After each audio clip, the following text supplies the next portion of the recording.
I own a promo wrestling federation. And Doc, if you want to get in touch with me afterwards on Instagram, I could certainly send you some details and I can have you join the group. But So go ahead. let's talk about one thing. Go for it. Before I go on. Silverwolf, you want to talk about how you begged and pleaded and offered to pay me not to put you on blast on Sportswire? How you begged and pleaded for me to let you pay me to not blast your trainer live on Sportswire? That's not how this rolls, man. You fall in the line like everyone fucking else before you. You fucked up. And I'm going to expose you. So let's go into even more exposure. Okay. What do you got? So there's a person. I'm not going to name the name of the person. But there's a good friend of a buddy of mine who sent Silverwolf some links to help him train himself, basically, on the art of professional wrestling. How is that possible, if you don't mind me asking? There's wrestling seminars on YouTube that people can watch and, basically learn them for themselves, just the basics. Just like how to take a proper bump, how to do a collar and elbow tie up, how to do a real wrist lock, a front face lock, everything. And then you go on not on your Silverwolf account, but on your main account, your personal account, and say, "Can I see a picture of you?" Just asking. I'm 36, single. Aren't you married? Aren't you married to your glorious wife that sits at home? And you want to go and ask someone what they look like, send a picture, and then claim that you're single? Hey, look, I've never been on this platform and said that I'm single a day in my life for the simple fact that you have actually always talked about your fiance. My fiance, my glamorous. I think we've even seen her make cameos on this show. Yeah, before. like my fiance. I don't think she wants to be here on them many times. She's sitting in that room. She's sitting in the next room over. That is the love of my life. That is the person that I adore. Is she eating popcorn and having her soda popping with? She might as well. She might as well get that shit ready because Spark's about to be flying a little bit more. So let's talk about it, Silverwolf. Let's talk about how you want to say you're single, but you're married. What kind of man does that? What kind of man will sit here and, first proclaim that he's training and he's not? Gym ain't training. You're training on getting muscle tone that obviously is not working for you. And then you go on to proclaim to be single when you're married. See, that's what makes wrestling look bad. That's what makes us wrestlers look bad. Because if you ever heard of the phrase, one bad seed fucks the entire fucking set up. The whole stock.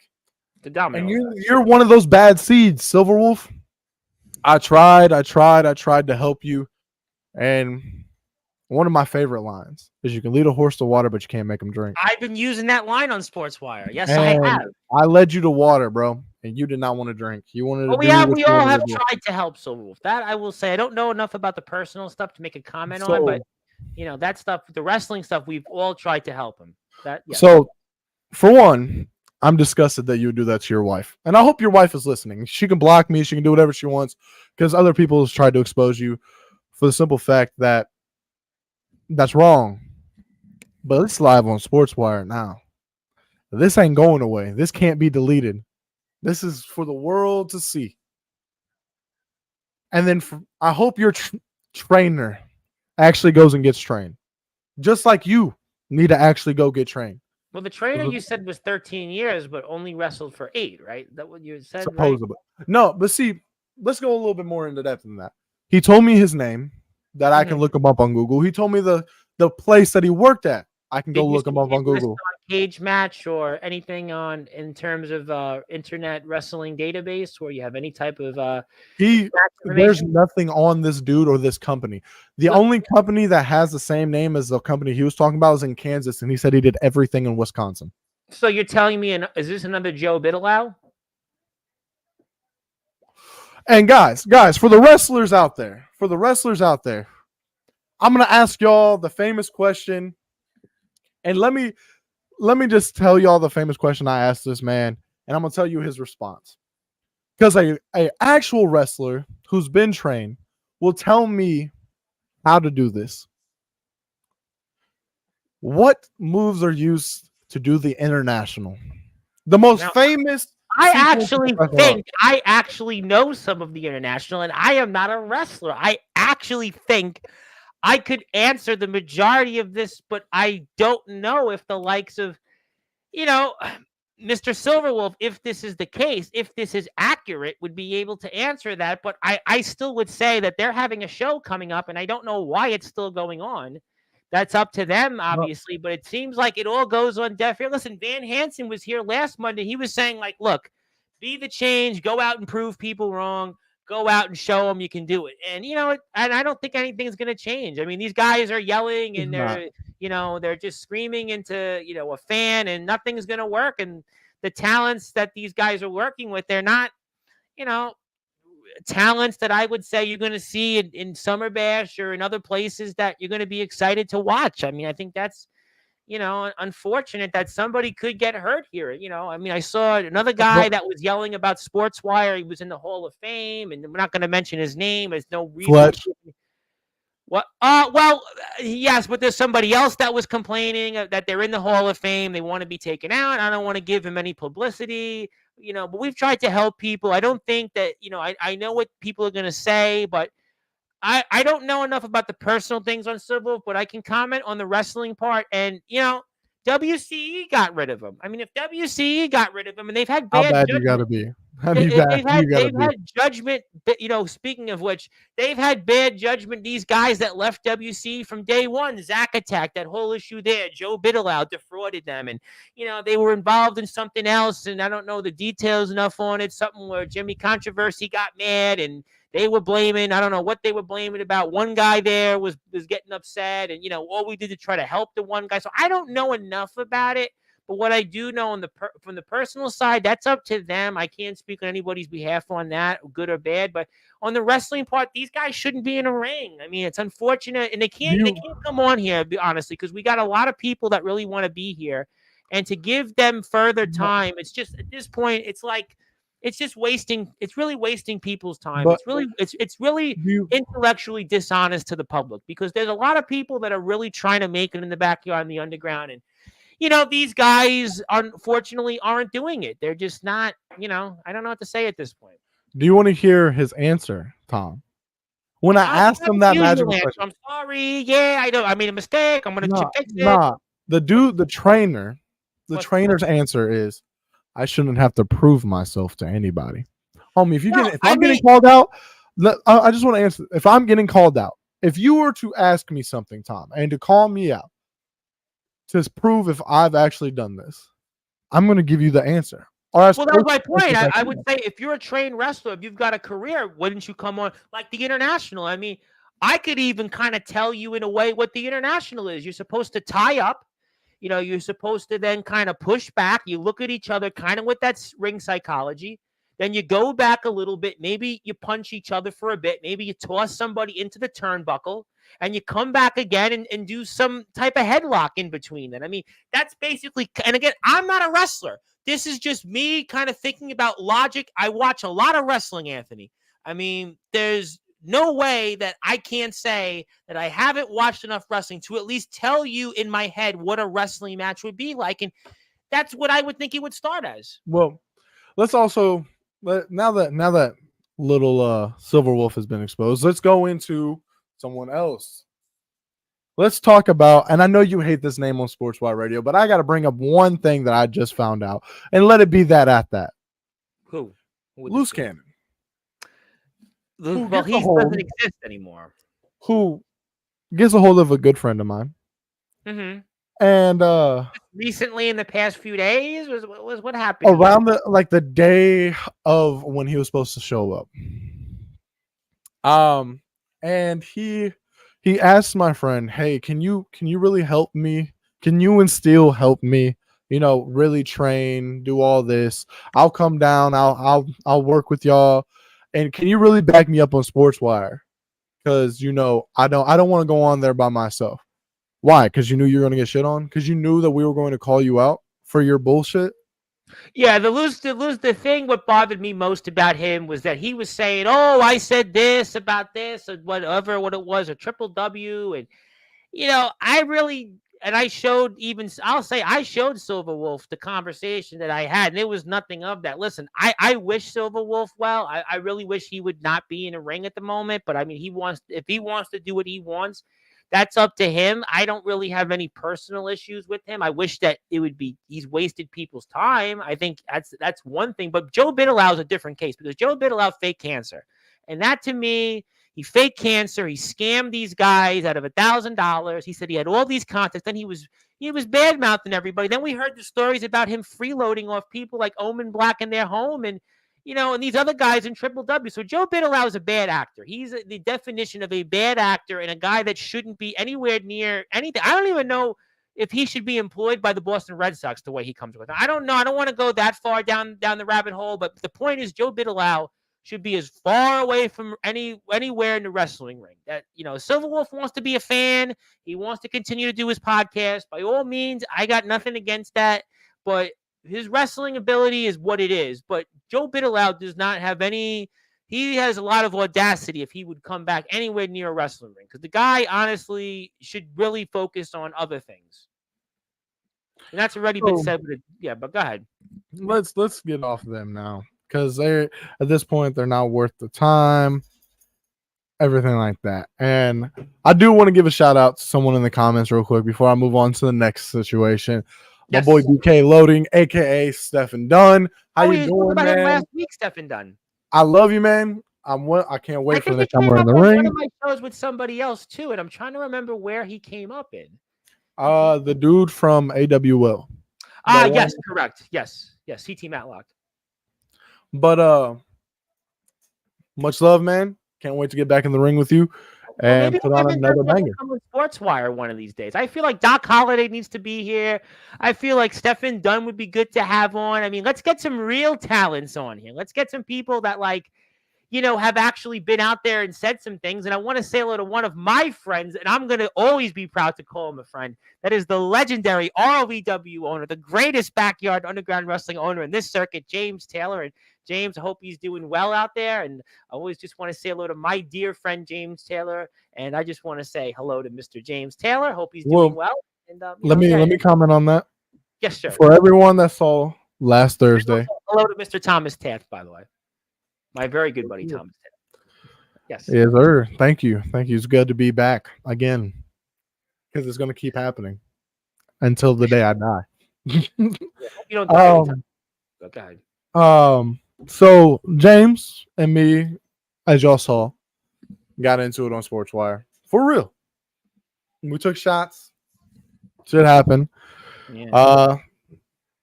I'm glad to say we talked. I let them know what's up. And we good. We Gucci now. Good.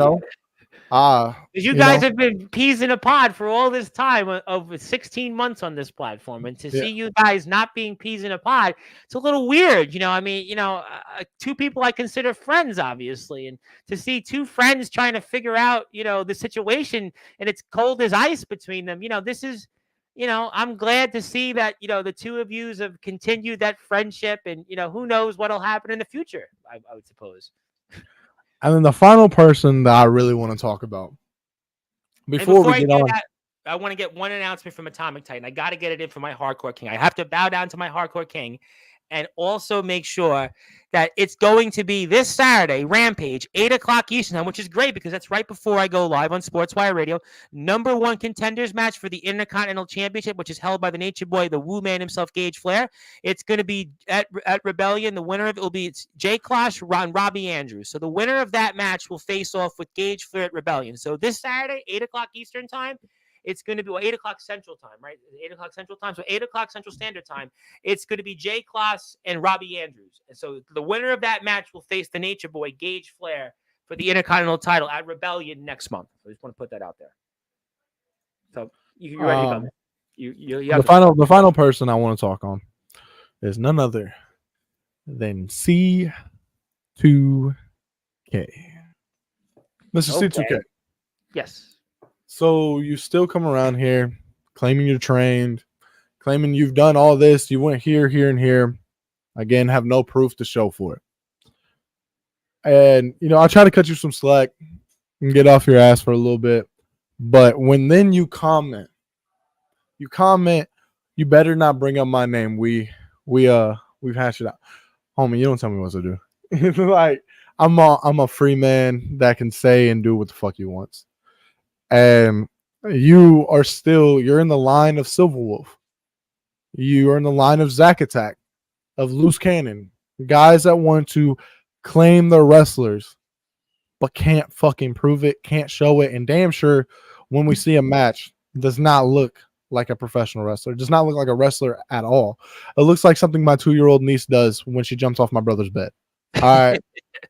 So that might be that might break TikTok, if they actually. Hey, look, at this point, one of these times I'm gonna bring my niece on to have an interview on Sportswire Radio. It'll get views. I'll tell you that much. It'll get views. That'd be more entertaining. I've had some ones that have been pretty boring, so that one won't be boring. But so don't tell me what to do because you will get shot on. But Tom, I think it's time. Oh yeah, you think it's time? I think it's time. I think it's the moment we've all been waiting for. Really? Are you prepared? Are you ready? Are you? Before I bring them on, I want to say, are you ready? Let me get ready. Are you ready? Let me get ready real quick. Hold on. So, ladies and gentlemen, boys and girls, children of all ages, let me I wouldn't say proudly present to you a guy that thinks he can keep up on the mic with your boy, the real deal, Anthony fucking Steele. A guy that thinks that he knows what he's doing when he steps onto my show, on my platform.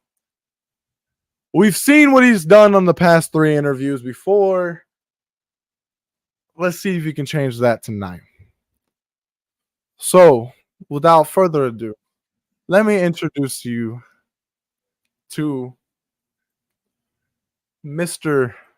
Judgment. So I can bring him on now? Let's bring him. We just did. There you go. Live in the flesh and wound. How you doing, dude? In the flesh. I just wanted to start off by saying the only prophet I know is the TBW World Champion, Jay Wild. That's the best prophet that I know. Well, we will change that. I actually hope. I really do. Actually, I could say nothing and I could change that. I don't know about all that, Chief. I do. I think my work speaks for itself, but... Your work speaks for itself. Okay. Indeed. So...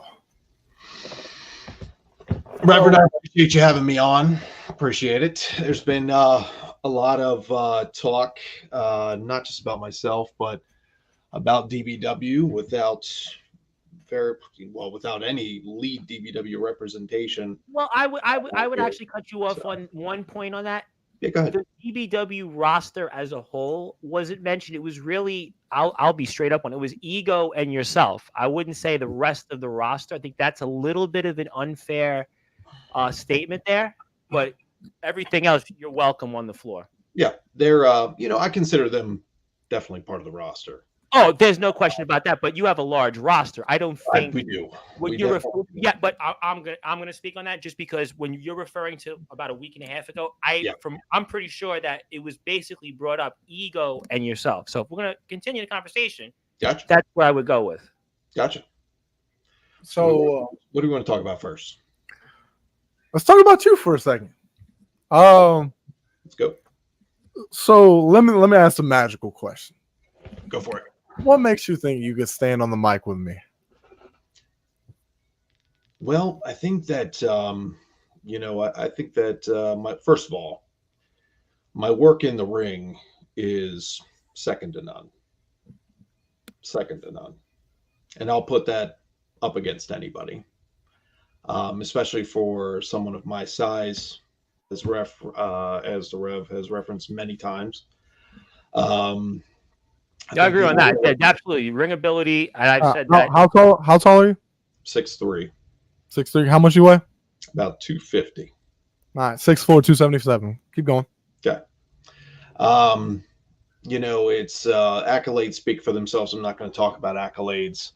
But it's this business, whether it's backyard, underground, indie, it doesn't matter what it is. I think the art of the character is a dying breed.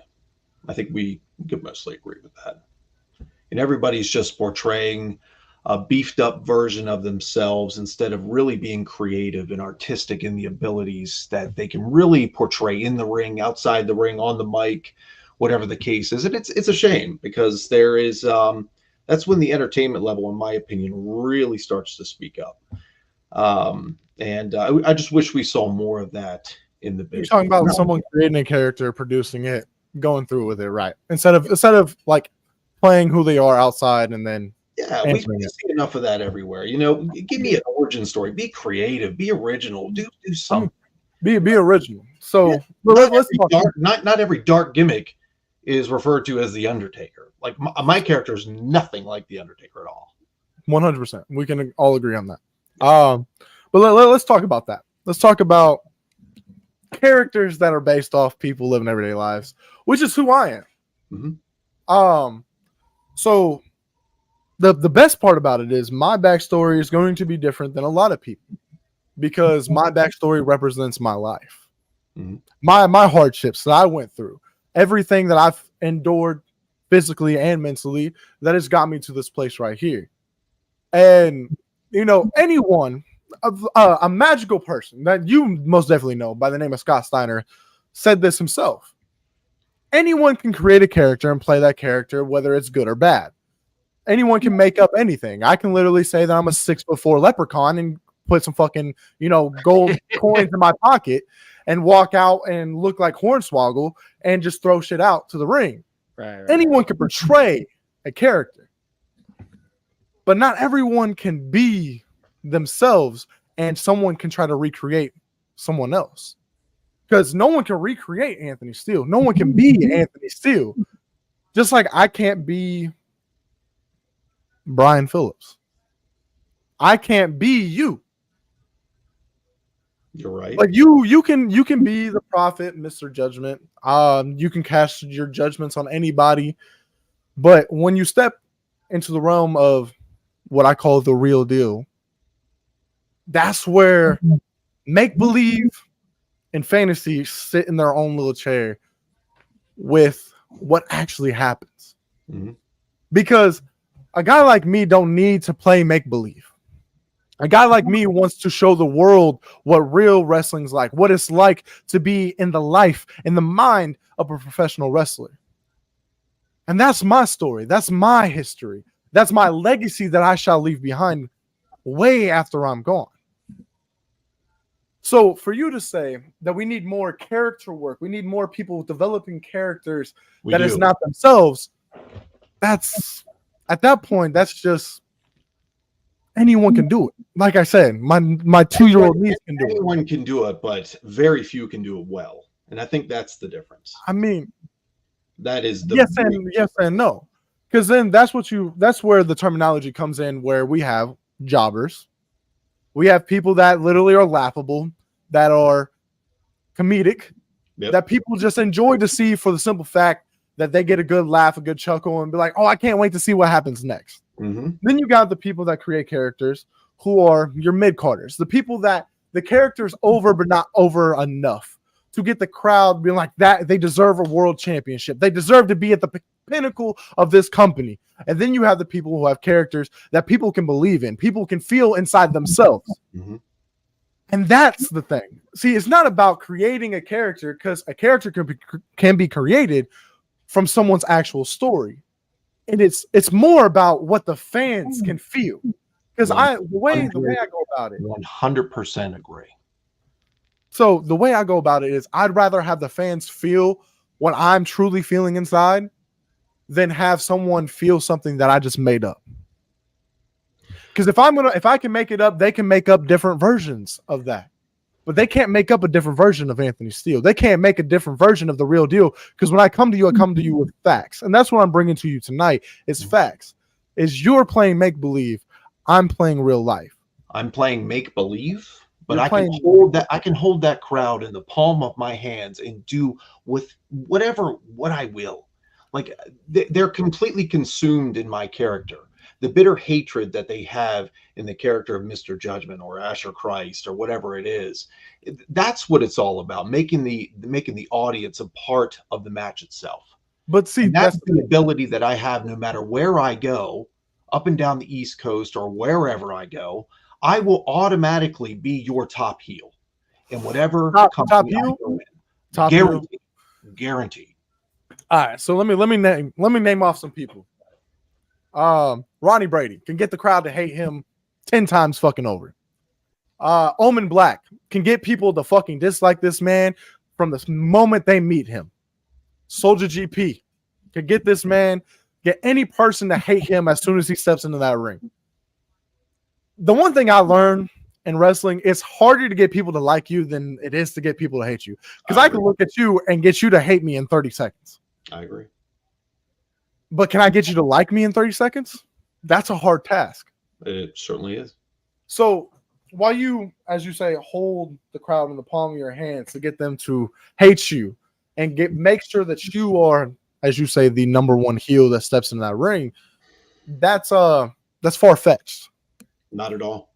That's not at all. So you're saying you witness the character live, you witness me speak, then you witness the match itself. The originality of my character, the originality of my moveset, and the pure skill I have in that ring, it speaks for itself. So you're saying if me and you show up to the same show, walk through the same curtain, you can get those people to hate you more than I can get. 100%. 100%. Okay. Explain. What is there to explain? Explain. Explain how you can get someone more pissed off at you. So here's the thing. So whenever we think about wrestling and character development, playing off the crowd, it's the hero versus the villain, typically, right? That's typically what it is in most cases, at least what they try to portray. The ability of the villain to speak on pure hatred, and the ability of the hero to get them to just support them 100% by the work of the villain. That's what's missing in a lot of cases. Yeah, you can go into a match and talk shit to the crowd, but can you go into a match and be hated without saying a word? That's when you have the true ability to hold them in the palm of your hands and manipulate them to a T.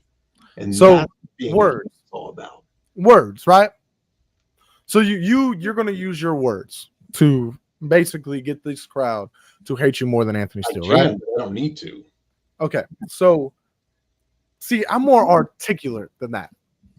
Mm-hmm. See, what I'll do is I'll take a friend of mine. Like say I'll bring my own family into this.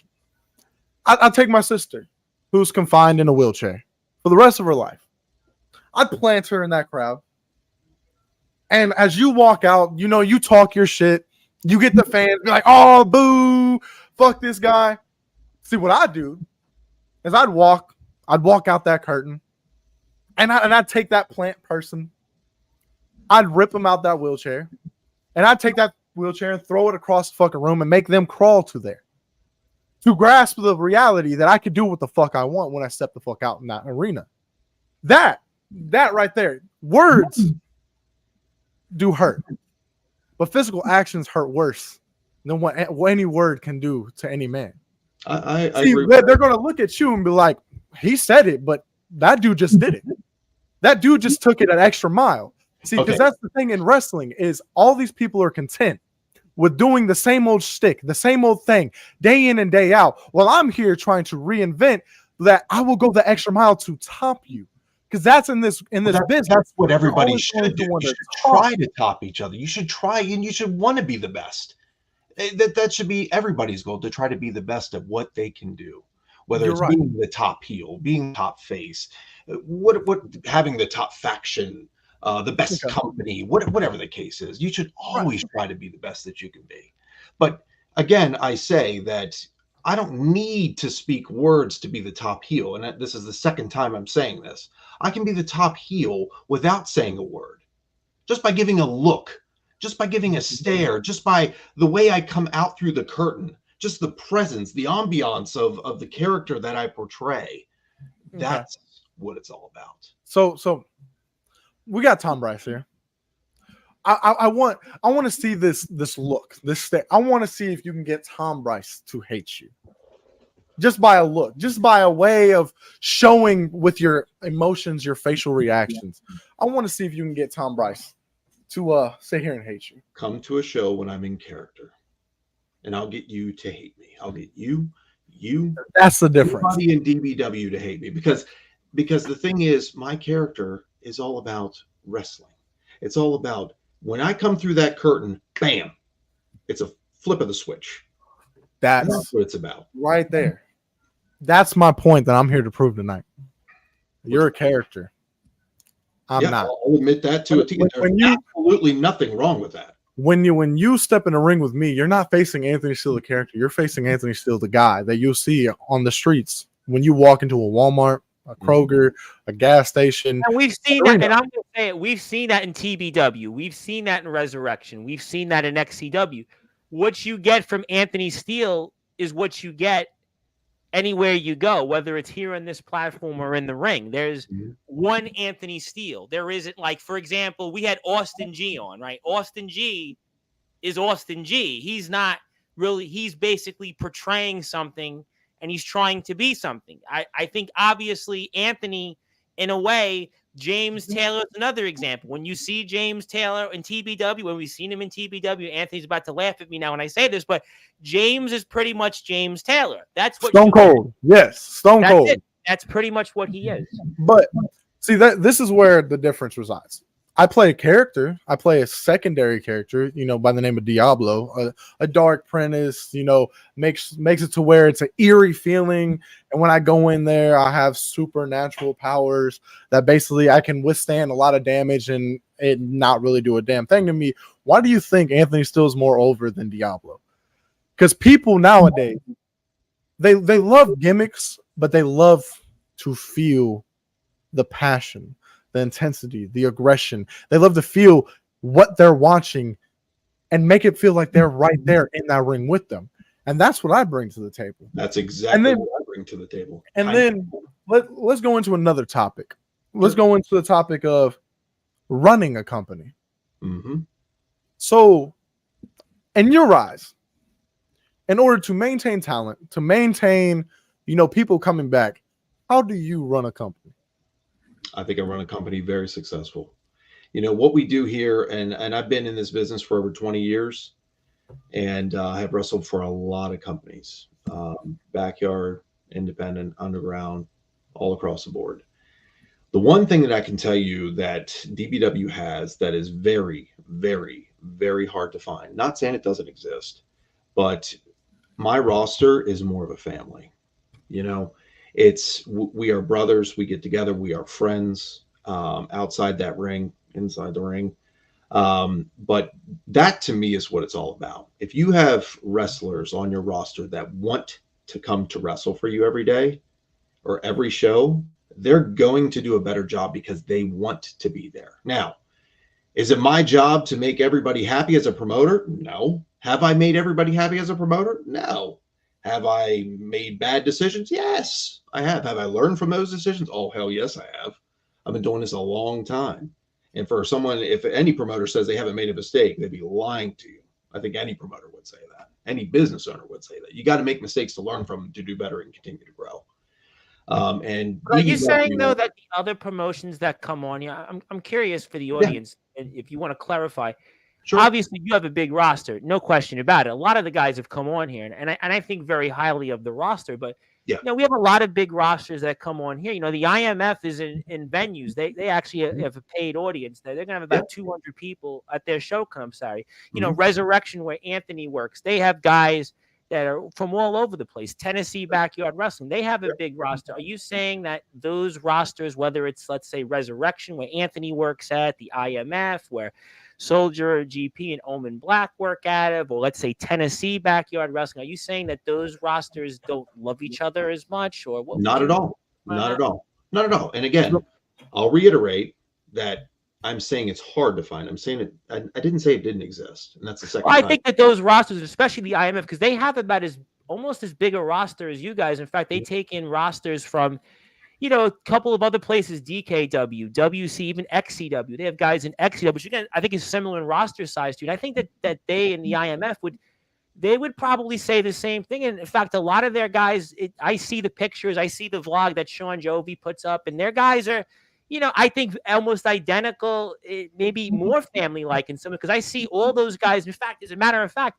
Soldier GP went all the way to Wisconsin to visit some of those guys like Sean Jovi, Nicholas Crenson, and Dark. So I think that any company that's successful that's on this type of, for example, another company, NEW Underground, the Riot in the Ring, which Doc Holliday was a part of, and there's 15 companies that took part in it. And I would dare say that that's the most family-like atmosphere I've seen. And no disrespect to any company, including yours, but I think that's the most family-like I've seen, because they had 15 companies. These guys wrestled for 10 hours. There were guys from Tennessee. There were guys from Connecticut, New York, Massachusetts, all over the place. And I think that to me, that is the definition of a family. But I agree with you in general. But I think that almost every platform that's here, they absolutely are entitled to say the same things. And I'm not saying that they don't. And I'm not saying that they don't at all, because I don't know those companies well enough to speak on them.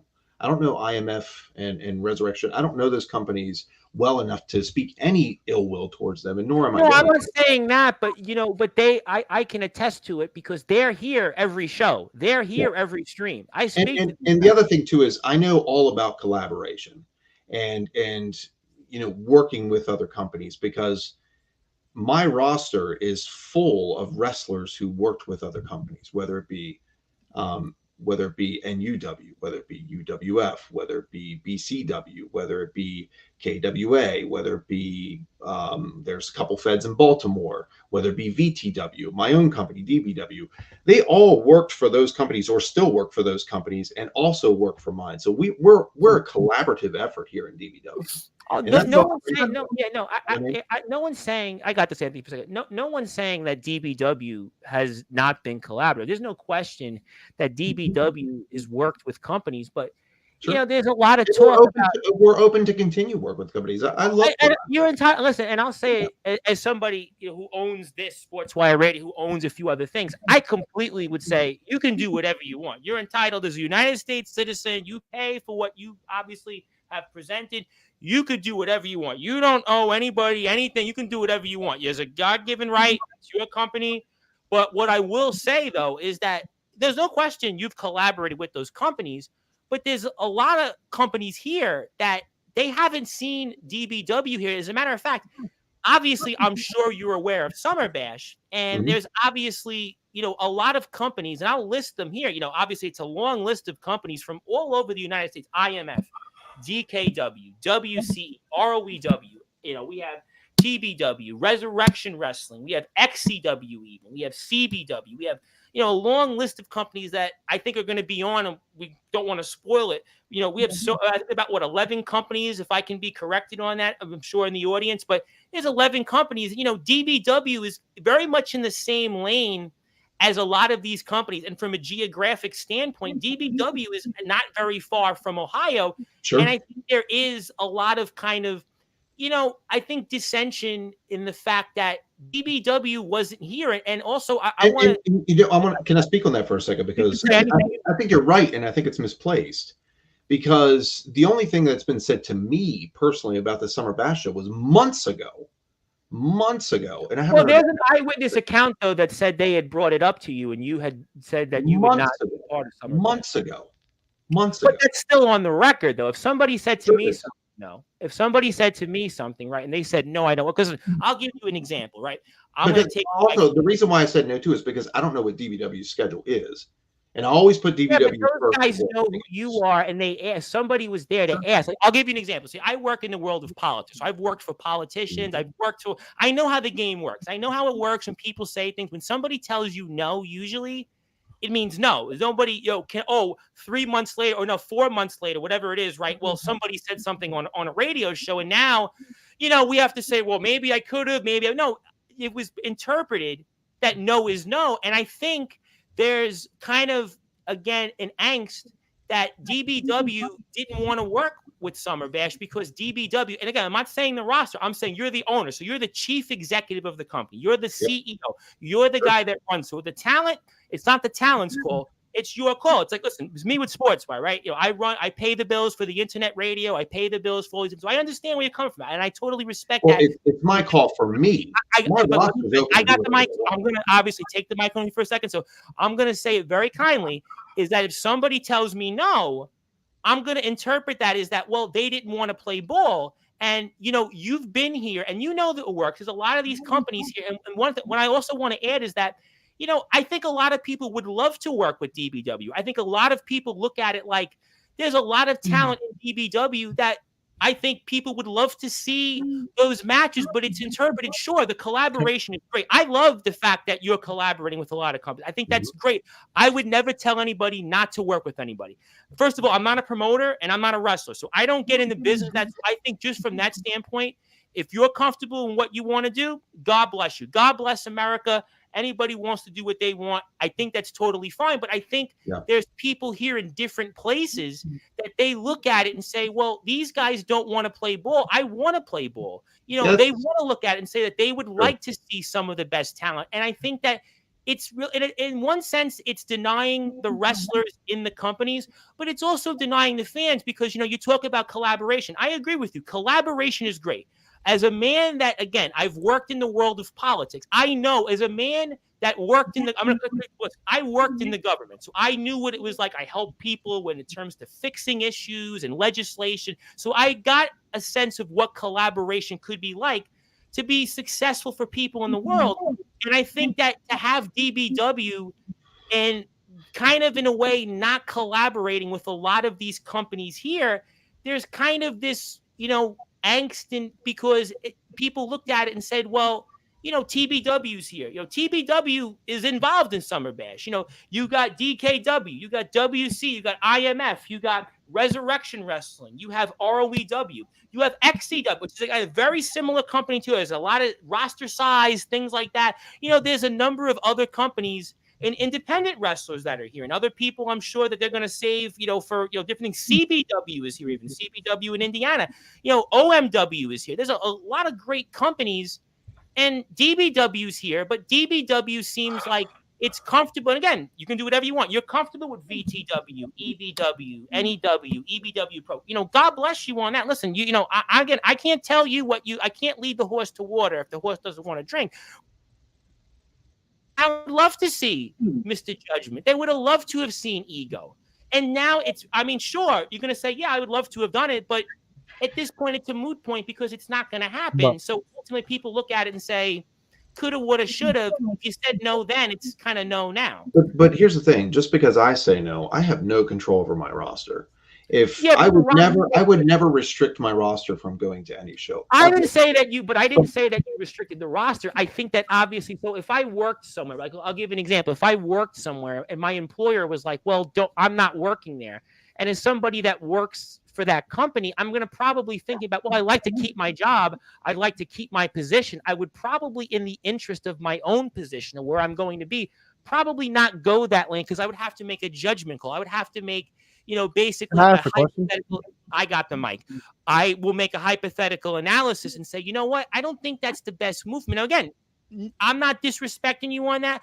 I will say, though, I think that it's a disappointment that DBW, talent like yourself, and I'll even say the other companies that you work for, I think that Summer Bash is reinventing the wheel. I think that Summer Bash is trying to, I also think, and again, I know you can't speak for other companies, and that's totally fair. I totally agree with you on that. You need to focus on, what you do is best for you. But I look at it like TBW, right? TBW right now is working with Summer Bash. I look at it and I see, other companies that I can't really name that are going to be there. I look at XCW. XCW has had a lot said about this on this platform, but they're here. Their talent is here. And I think that speaks in a way, I'm going to say it actually gives credit to them that their guys are here. I think there's a lot of great people, and I think DBW should fit in that. And I think from a geographic standpoint, DBW should be here. I don't think, to me, that DBW really has, a reason other than you said no. And I think that people look at it and say, well, if they said no, and, Ego, for example, and I think also there's a frustration. But again, it wasn't I got the mic. I got the mic. I got the mic. I'm going to speak because I want to speak on it. And you're going to listen to me because I have done a lot for the company, and I'd like to speak on it respectfully. So I'd like to speak. So both of you now, I've let you sit for 25 minutes and speak. I have to now take control because it's my platform, and I represent the church of all wrestling matters. So here's what it comes down to, right? Your company, it's disappointing that your company is here. Your company honestly should be here because I think that your company has been here a lot. I also think that guys from other feds have seen the fact that DBW is here and they feel like, well, we can't interact with them. We can't mingle with them because either guys can't really talk as well on the microphone or guys feel like that we can't have that line of connection. So sure, you have collaboration, but the collaboration almost, to use a term in politics, it's controlled opposition. It's like, sure, I'm working with somebody, but basically I'm cutting a deal because basically I'm working with them. But am I really working with all these companies here? There is a dozen companies, give or take, that are a part of Summer Bash, and they feel like that they're shortchanged. And I think the public, and I also think it hurts DBW for a couple of reasons why you guys are not at Summer Bash. Because first of all, it's opening up new subscribers. You guys, to your credit, have 3,700 plus subscribers. That's quite an accomplishment. You guys have almost 1 million views. Congratulations. That's a lot of hard work. I know you put a lot of hard work into it. I respect everything you've done in this business. I think you've gone out there and put your blood, sweat, and tears in it. So when Hillbilly Tilly always says for the love of this sport and true people do it for their blood, sweat, and tears, no question you've done that. Your son is a phenomenal talent. You've helped mold your son. You've helped guys like Chase Wakefield, Brandon Castelli. People can say whatever they want right now in DBW. I'm going to say it basically, not in the way Anthony's saying. I'm going to say it as just a guy that's a wrestling fan that wants to bring people together. And I look at it and say, DBW should be here, and they should every time want to work with different companies. I mean, it's great what you do in BTW. No question. NUW, great. UWF. I love what you do there. But to me, it's wrestling the same people, and it's almost the same. It's like the wheel is continuing to cycle, but it's not really reinventing the wheel. There's an opportunity here from people from all. In fact, as a matter of fact, there's a guy, D'Angelo LaFlame. D'Angelo LaFlame is kind of like the Jack Delta, right? I'm sure you've heard the name, and he's going all over the place. And as a matter of fact, what he's doing is he's actually, in a way, kind of what this All Wrestling Matters Summer Bash thing is that he's going to AWL. He's going to TBW. In fact, some of these companies, they don't work together. But he's brought them in a room, NEW, Underground Wrestling. He has brought them there. And he's given people an opportunity. You know what? We can work together. Yes, when good people come together like Joseph Tibbs, like Ronnie Brady, like Hillbilly Tilly, Sky Felton, like people like Joshua Allen, people who were here, Jake Matthews, Justin Abel Saint, who have really, gone into the spirit. And I think that there are people here that love DBW, and they listen to me as their voice. Just like in DBW, you're the voice, you're the final boss, you've been the champion. I love what you do in the ring. This is not me talking as, to talk you down. This is not me. I bring you on. I love having you here. DBW talent is always welcome in this pod. This is not to tear you down. This is nothing at all about that. But I think that people look at it and say, there's companies and they're not in the center of this. And again, you can do whatever you want. You're completely entitled to all of that. I have no jurisdiction on that, but I think I can safely speak for these wrestlers that come on and would say, you know what? Where is it? And I know your roster is here. And you know what? And I give you credit. You certainly told your roster to come here to obviously give you support. That's a credit to you. Listen, no question. I would have did the same thing from a political standpoint. I would have said, I'm on this platform with a guy, Anthony Steele, and, I would have not known what the certainly information is going to be. I got to make sure my guys are backing up. Listen, I totally get that. I've been in the world of politics. Pull out the vote. Get your people to go rah, rah, rah. I got all that. But I don't work for anybody. I'm not Anthony Steele. I'm not even Omen Black. I'm not Soldier GP. The only people that I represent are the people that watch these shows. And I think that DBW would gain more subs. I think every company would gain more subs if everybody would collaborate. So you know what? I'm going to actually, I'm going to give, to quote what I did last week, I'm going to give an olive branch right here, because I think that it would be very easy to tear people down right now. I don't think that's going to achieve it. So I'm going to give an olive branch. I would like to see whatever comes from this, right? I want to see you wrestle Omen Black. I want to see you wrestle Anthony Steele. I want to see you wrestle Soldier GP. God bless you for wrestling Roland Havoc. God bless you for wrestling Aaron Jones. God bless you for wrestling your son. I enjoy the matches. I love it. I'll support it. I love your product. We worked together on a segment. I enjoyed the segment. I think Roland Havoc should have been a little bit more prompt on his time if we're going to really shoot in a second on that, because I'm going to shoot on it, because to me it's a moot point. I would love to see you guys wrestle these people. I think the fans, what are we doing, right? We're not making millions of dollars. This is not WWE versus AEW. This is not MLW. This is not Impact. Everybody, if you can go out there and find a way to cut out the politics, to figure out what can be best done for every company and can be done in a way to grow YouTube subs, to grow engagement, to grow social media, it's best for everybody. So to me, I'm not here to do what anybody else says. I only speak for the community. And I think whatever comes out of tonight, I have no idea. This is just me speaking on my own volition. I don't owe anybody nothing. I've sat back. I've listened to you guys go back and forth. And I want to also say one more thing. I never knocked the DBW roster. I specifically said it. I praise the DBW. As a matter of fact, I spend so much time covering the DBW product that I think that a lot of people sometimes are like, well, give other people a chance. But I believe in you guys because I know the hard work you've put in. I know what you put into this. I know that you've given 21 years of your life. I know that you've raised your son in this. I know that you've raised these guys like Castelli and Wakefield, and you've given these guys chances. And I give you a lot of credit for that. And I know it's not easy. I have an internet radio station. I paid out of my own pocket to give podcasters a chance to dream, a chance to believe. No question about that. But what I'm here for is to see. I'm here to see true open collaboration. This is what the movement is to me. And I said it then. And again, no disrespect on you. I want to see true open collaboration, almost like open borders. I know crazy things to talk about in the world of politics, but open borders. But you know what? I'd love to see. I know you guys are working with VTW, have this big thing coming up. Fantastic work. Total Domination 9. I encourage the public to check out your product. I encourage all of that. But I really want to see. You know what? How about Mr. Judgment versus Jay Wild? How about Mr. Judgment one day against Ledger Shade? How about Omen Black? Whatever it might be. So I don't know what'll come out of this. I'm not interested in people throwing people off the stream here. I'm not about that. What I'm about right now, if you're truly serious about saying, yeah, I'll work with people, go for it. But if you're not, I appreciate what you do.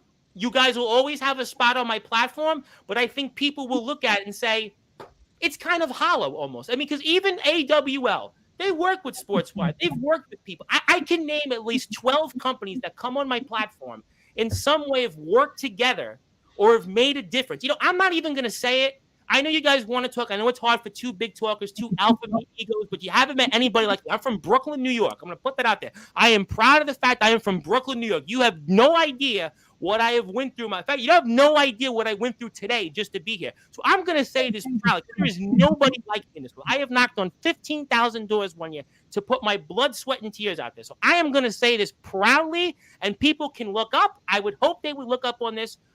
I truly believe that there are people like Sean Dovey, the resident rock star, would have never been a household name and been re-brought back into the wrestling world because of Sportswire Radio.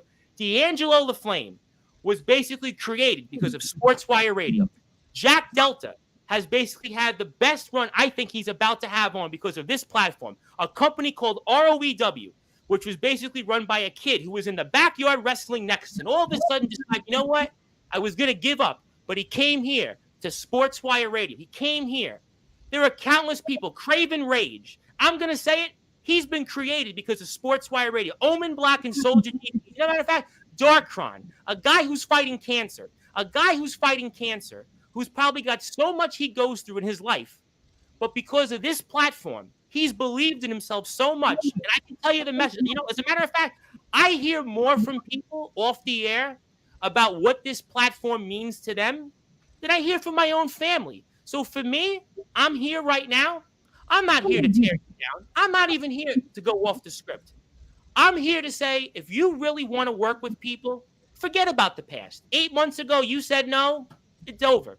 The facts, history, nobody can change history. But if you're here tonight to say, you know what? I would love to wrestle the IMF somewhere. I would love to wrestle Anthony Steele. I would love to wrestle, I'll dare even say it, James Taylor. I want to wrestle the likes of Jake Matthews, Power Surge, D Savage, Justin Abel Saint, the good guy, CJ Black, Jack Delton. If there's a way to cut the middleman out, and if there's a way that, you know what, it's in the best interest for the community, that's what I'm about. Because I want to see DBW in this. You have a lot of great people that come on. Big Tex. This guy comes on here. He's on every show. Talks to me about what the platform means to him. Jackson Snow messages me all the time. He says, wow, you had Austin G here. I have guys here, that I think that are friends of mine personally. So I'm not interested in here to be in a pissing contest with you. It could be very easy right now for me to yell at you or Anthony or anybody else. I'm not interested in it. I'm interested in, if you really want to extended hand to work with all these different people, let's do it. Let's go for it. If not, I appreciate that you took your time to be here, and I respect the fact that you took in the opportunity to go out and say some of the things you would want. But there's a lot of people here that I can honestly say that they, in their lives, have been a difference made for them because of what we're building here. And I think, to me, it would be in the interest of DBW and all the talent, Roland Havoc, right? Austin James, Colin Grave. You've got the prodigies who work for my friend, Jimmy Controversy, my very good friend, Jimmy Controversy. Jimmy Controversy raves about the Brooklyn Prodigies all the time. He says, Tom, these guys are going to blow up, right? You have them. You have the Stompers. They've won, 4 tag team championships now? Maybe they'll add 5 in a DBW tables, right? Chaos Conspiracy. You got all these great teams. You got Brandon Costelli. You got who's another guy goes all over the place. Maybe one day he'll go overseas. You know what? And God bless him. I hope he would. Chase Wakefield, is he still a Bitcoin billionaire? Maybe Bitcoin's going down for him. Maybe he's less than that. But no, Scorpion the Assassin. Scorpion speaks to me all the time off the air. Great guy. But I'm interested. I'd like to see these people. You know what? There's guys here every time are on my stream, and they're hungry. They're hungry. I remember when my father was a kid, he'd always talk about being hungry to eat. And sometimes we didn't get that chance every night. And I remember when I started to make money, I remembered that feeling. The feeling of the kid that I had, that I didn't have and I have now. So that I'm fortunate now that I have this platform that I have many people come for. They're here every night on this stream. I want to see DBW guys. I want to see DBW wrestle some of the best. It's great what you do. But to me, it's almost the same thing. I could watch reruns of Seinfeld. I could watch reruns of Friends. No question. I love Rachel. Who doesn't love Rachel? Jerry Seinfeld's a great comedian. But what I want to see is true collaboration. Open borders. I know that's a crazy thing to think about in this country right now. But the facts are is that, listen, you guys can have a microphone, but that's what I would like to see. If you're serious about it, there's a lot of guys that I'm sure they'll take your hand. If you're not and you said no, then you have nothing to explain. It's your business. It's your right. You can do anything you want. And that's my 2 cents. And I want to also put it out there. I never knocked your roster entirely. What I knocked was the fact that Ego didn't want to be on a stream with the IMF guys. What I knocked was that you were on a stream and it was like a little weird with Omen and Soldier. And that's my eye, not Omen's eyes. Soldier don't tell me. Chris Craven don't tell me. Nobody tells me that. Listen, I think that there's nobody that knows how to judge character like me. Because I've seen, you want to talk about characters? I've seen more characters in a day than people have seen in a lifetime. You want to try me? Go out every single day and walk in the streets of New York City. I was just outside the projects, the Marlboro projects in Brooklyn.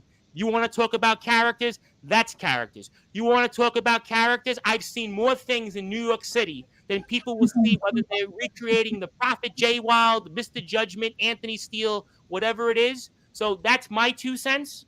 And I hope that you take away from whatever it is that you really want to be here. I know your talent enjoys being here. Who wouldn't want to enjoy being here? They get promoted and get put over the moon. I mean, certainly, where else you're going to find it? And I know you've done podcasts before. I know what the results have been. People come here, they're getting a true interview. I want to see that collaboration be fostered. That's all. And again, I consider you a friend. I've worked with you. I'll continue to work with you.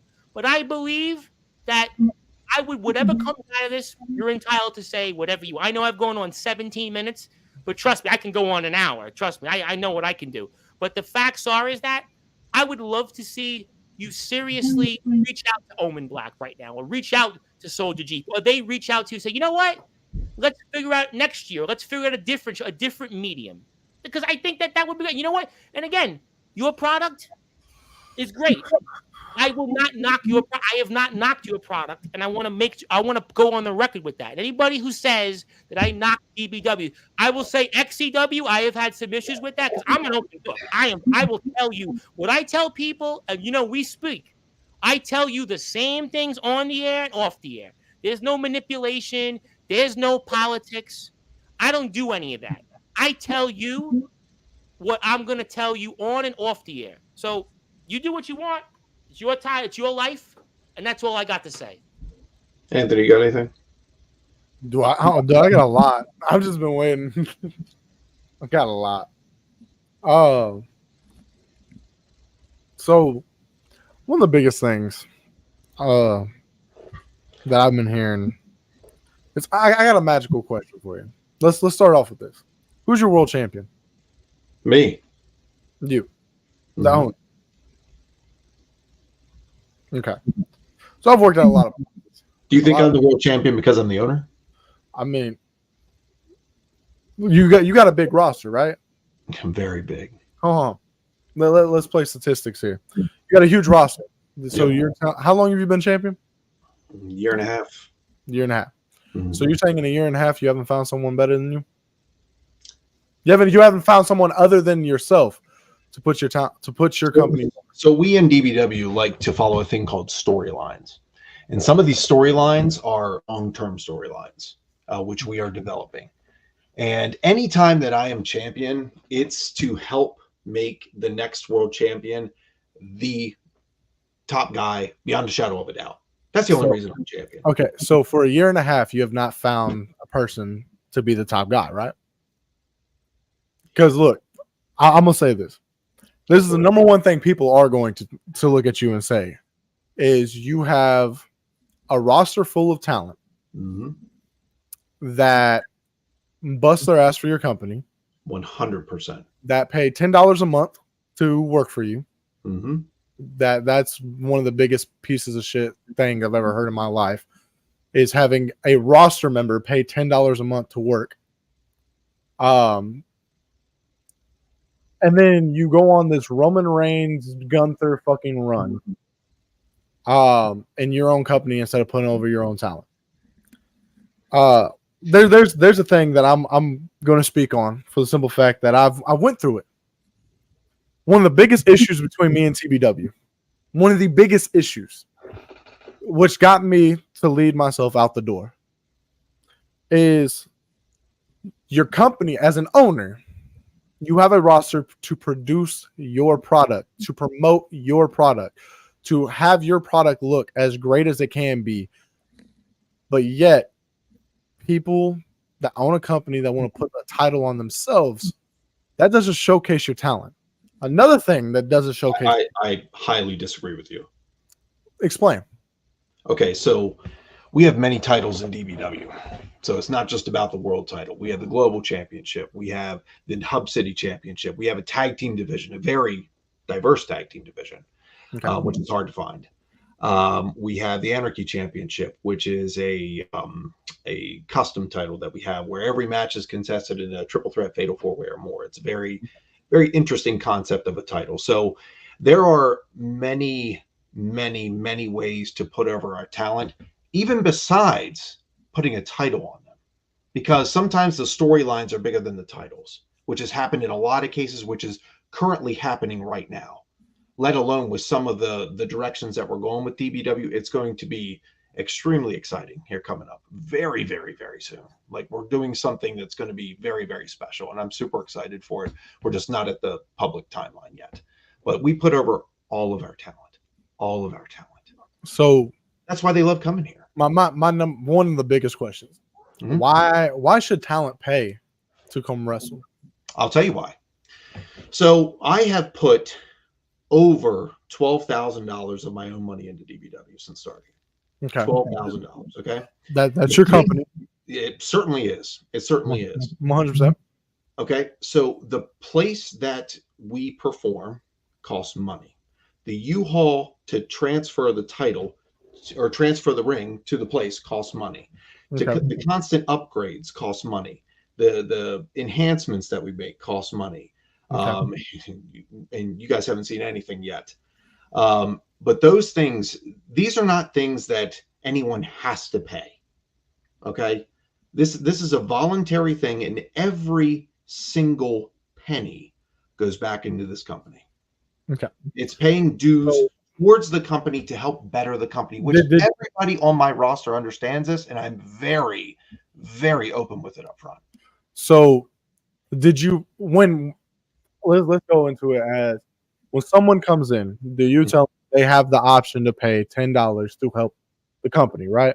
10 or 20 bucks, whatever you can do. 10 or 20 bucks. Whatever you can do. I'm gonna say this. Let's go into terms. So I'm hoping this guy is still watching. Ronnie Brady and Joseph Tibbs, the owners of Resurrection Wrestling. All right. Has not once asked anybody or even gave the assumption that they have the choice to put money into this company to better this company. For the simple fact that this is their company. Mm-hmm. As an owner, it is your obligation to do what you want with the company. Exactly. Now, it'd be different if someone to walk up and be like, "Hey, is there something that I can help with? Is there something that I have some extra money. Let me help you with this and this and this." But for an owner to look at its talent when they first walk in the door and tell them, "Hey, so we have this thing where if you want to, you can pay $10 to $20 a month to help us get better things." That should never be talked about. I've never walked in a company ever in my life, and trust me, I've walked through some fucking companies that have done some dumbass shit and never once heard that. The simple fact is, it's not the talent's job. The talent's job is to create product. So we'll talk about that. We'll also talk about the fact I've watched some of your stuff. I hope so. The one thing I've noticed, and this is spitting facts. Have you noticed there's never been an African American person on your platform that has won? That is complete and utter bullshit. And here's why I can say that. Azrael, Anarchy Champion, African American. Navon McDonald, Global Champion, African American. The Stompers, African Americans. So you're just now. So you're just ever since it came out. Ever since it came out, now it's out, right? Okay. Now that it's out, now you're gonna do it. It's been out. We also want to talk about how you call someone racist because they want to leave your company. No, not because they want to leave. Because why? Okay, so wait a second. Are you having T3 buzz in your ear? Who the fuck's T3? Yeah, okay. Now, who's T3? I can show you my messages. I don't know who the fuck that is. Yeah, because I don't know where in the hell that's coming from. Because to say I got sources, dude. People because they're African American. Are you kidding me? I've had multiple African American champions. I mean, we can go through some more things about what's happened. And as far as I really think it's funny. Since you want to speak up on the dues, since it's like back DBW now. So the dues, yes, I run the company, and I actually don't solo run the company anymore, but I run the company. But this is every single member of my roster's company. Every single member. Do they own a share of the company? They get a say in character. Do they own a share of what do you mean a share in the company? If they were they benefit from the product of the company by getting the upgrades. Do you pay them? Do they own a share of the company? I'm not interested in what some of the things Anthony said, but I'm curious if you could clarify. Do they own a share of the company in any way? For example, the Green Bay Packers, their fans own the team. Do the wrestlers in DBW, do they own a portion of your company alongside you? No, they do not. So then they don't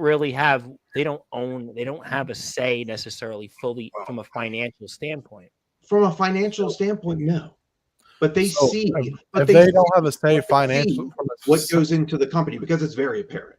If they don't have a financial standpoint, if they don't have a financial standpoint in this company, why the fuck are they putting money into this company? Because they choose to. Because you asked them. Hello. They choose to. So I'll explain this a little more thoroughly. Ring dues for the buildings pay off because the building costs money to rent every time you do a show. It's something we did in BEWA. Once again, something Roland Havoc and some of these guys were part of. You put $10, $20 in, everybody chips in so they can rent the building. That's what the ring dues are for. And if there's anything after that, put more they must do it a lot different up there than what they fucking do in any other place I've been. I can explain this to Anthony because I've done it. We did it in BEWA for 10 years. Yeah, this isn't a new concept. It's just everybody contributes so we can put the show on indoors versus outside. Correct. That's what we did. Do you pay your wrestlers? I'm going to say this here. Like, I get the dues for the ring dues because I've done it before. But my question is, when they do the show, do they get any of the profit back off of what they put in? What do you mean getting? We don't. Do you pay them? I don't pay my wrestlers. No. That's every single penny goes back into the company, whether it's to buy posters, lights, microphones, sound systems, announce tables, ring canvases, custom skirts, all of that. The venue itself. Are you an indie company? Absolutely. We are progressing towards that level. Okay. Are you an independent company currently, though? Are you an independent company now, or are you a backyard company? Next year, we will be certified by the state as an official independent company. Will you pay your talent then? Yes, because then we'll be able to charge admission. That's the only reason why we don't pay the talent is because we can't charge admission. Okay, so here's my question on this, because I do get the dues and everything else like that. But your first thought when you were going to do the ring dues and the venues to be able to charge, you should have went after what you needed to with on the business aspect of getting everything that you need to be able to run the business, to make your money off your shows instead of sitting back relying on your wrestlers to pay everything up front to do your venues. But that is the goal, to get to that level, to charge admission, to then say, hey guys, here you go, here's your payday, here's your payday. So Mac 10, everybody, this is basically a prime example, and it's not something that I've always agreed with, but I understood it. This is what happens a lot of times, and maybe not everywhere in the world, but this is what happens a lot of times when a backyard fed starts out as a backyard fed and makes the transitional steps and then wants to be here to make sure that you can promote, so you can get tickets sold and merchandise sales, and people can get payoffs and stuff like that. It's the transition step phase from backyard to barn fed to underground to indie. It's a step process that a lot of CCW made the jump in the UK. CCW was starting out kind of like DBW, and they're now an indie company. It was a lot quicker of a transition for them. It's a different hula hoops. I don't know. I wouldn't be able to talk about. It depends on the state, the athletic commission, and the money. That's right. I got that. That I have an understanding. I get that. Trust me, I do, because I've helped literally 3 or 4 backyard companies go from the backyard to the indie aspect. I don't see the benefit in that. I no offense. Realistically, if I was one of your wrestlers, I would most definitely never put a dime of my money into something that I'm not going to get back. Well, Anthony, let me say this, because coming from, I don't know how old everybody is. I don't know how dated everyone is in this room. But I will say this, judging from my point of view, when we started doing this back in my day, when I first started at 13 years old, you couldn't have a ring in your yard. You couldn't do that. That wasn't a thing. It wasn't an option unless you built one. You couldn't just go anywhere in Maryland and do whatever you wanted in a building without paying something. You had to pay for the building. It wasn't cheap. So when the idea or the possibility started coming around to rent these buildings and people that own these buildings to allow people to come in and do shows in their buildings without proper licensing or papers or so on and so forth, you pay for it. You had the choice to continue to wrestle on the ground or wrestle wherever or trampoline. Basically, they're paying for the ring. They're paying for the indoor ring ability to basically have the look and the feel. That should be the owner's job. I'm sorry, but like we're not at that level yet, and it's not a flip that you can switch and just be there. I just want to cut off. I want to cut everybody up on a couple things here. I want to bring up on Corey Graves' part. I don't think that anybody is turning this into a fight about dues. I think that ultimately, I think people would love to collaborate. I don't know. I couldn't speak on behalf of any promotion. I can't speak on behalf of any one individual wrestler. I think it's a little bit unjust to say that, people are upset about this is turning into dues and why people won't collaborate. Look, here's the bottom line. I'm gonna kick the ballistics for a second. If people want to work with each other, they'll work with each other. If you don't, you don't. At the end of the day, this is basically cut and dry. So you can do whatever you want. You want to give dues. You want to put whoever is your champion. At this point, you can do whatever you want. At the end of the day, if people want to work with one another, great. If not, I appreciate that the opportunity was put here. You spoke. You talked a little bit about what you had to do. I think at the end of the day, it's really, I couldn't speak on behalf of anybody. I really don't think that this is going to really go anywhere in terms of changing people's minds. It doesn't seem like it to me. Obviously, look, you want to charge people dues. That's up to you. You're your business. It's your thing. If wrestlers want to charge dues in their companies, if they want to do it or not do it, it's their call. Here's what the end of the day is. If people want to work with one another, this is what my platform's for. People want to go out there and say that they don't want to work with each other. People are hurt because, 8 months ago something happened and there was really no attempt. The only thing I can say is this. I don't want to spend another hour on this. The only thing what I want to say is like the proof will be in the pudding. If 4 months from now, all of a sudden something comes out, you know what? DBW guys collaborated with DKW, or DBW guys collaborated with NEW, or DBW worked with ROEW, or DBW worked with whatever company. You just fill in the blanks, and something came out of it, God bless. But at the end of the day, from what I see, people's opinions are not going to change. You can do what you want. Other companies can do what they want. Summer Bash is from July 5th to July 7th. It's in Bremen, Ohio. If you'd like to show up, you can talk to Dark Cryptic Wrestling, IMF Wrestling 666 on YouTube, Iowa Midwest Federation Wrestling. As a matter of fact, if you are out there, actually, I'm going to say something because I know a lot of DBW. In fact, I see more DBW guys here tonight when sometimes DBW talent is on Sportswire. To tell you the truth, I see more DBW wrestlers. Obviously, you did a good job of pulling out your people to come out. So I give you a lot of credit for that because you got your people out to come out and hear you speak, which again, I would have did the same thing. But I will say this much. July 5th to July 7th, I'm sure Darkron has got an open door.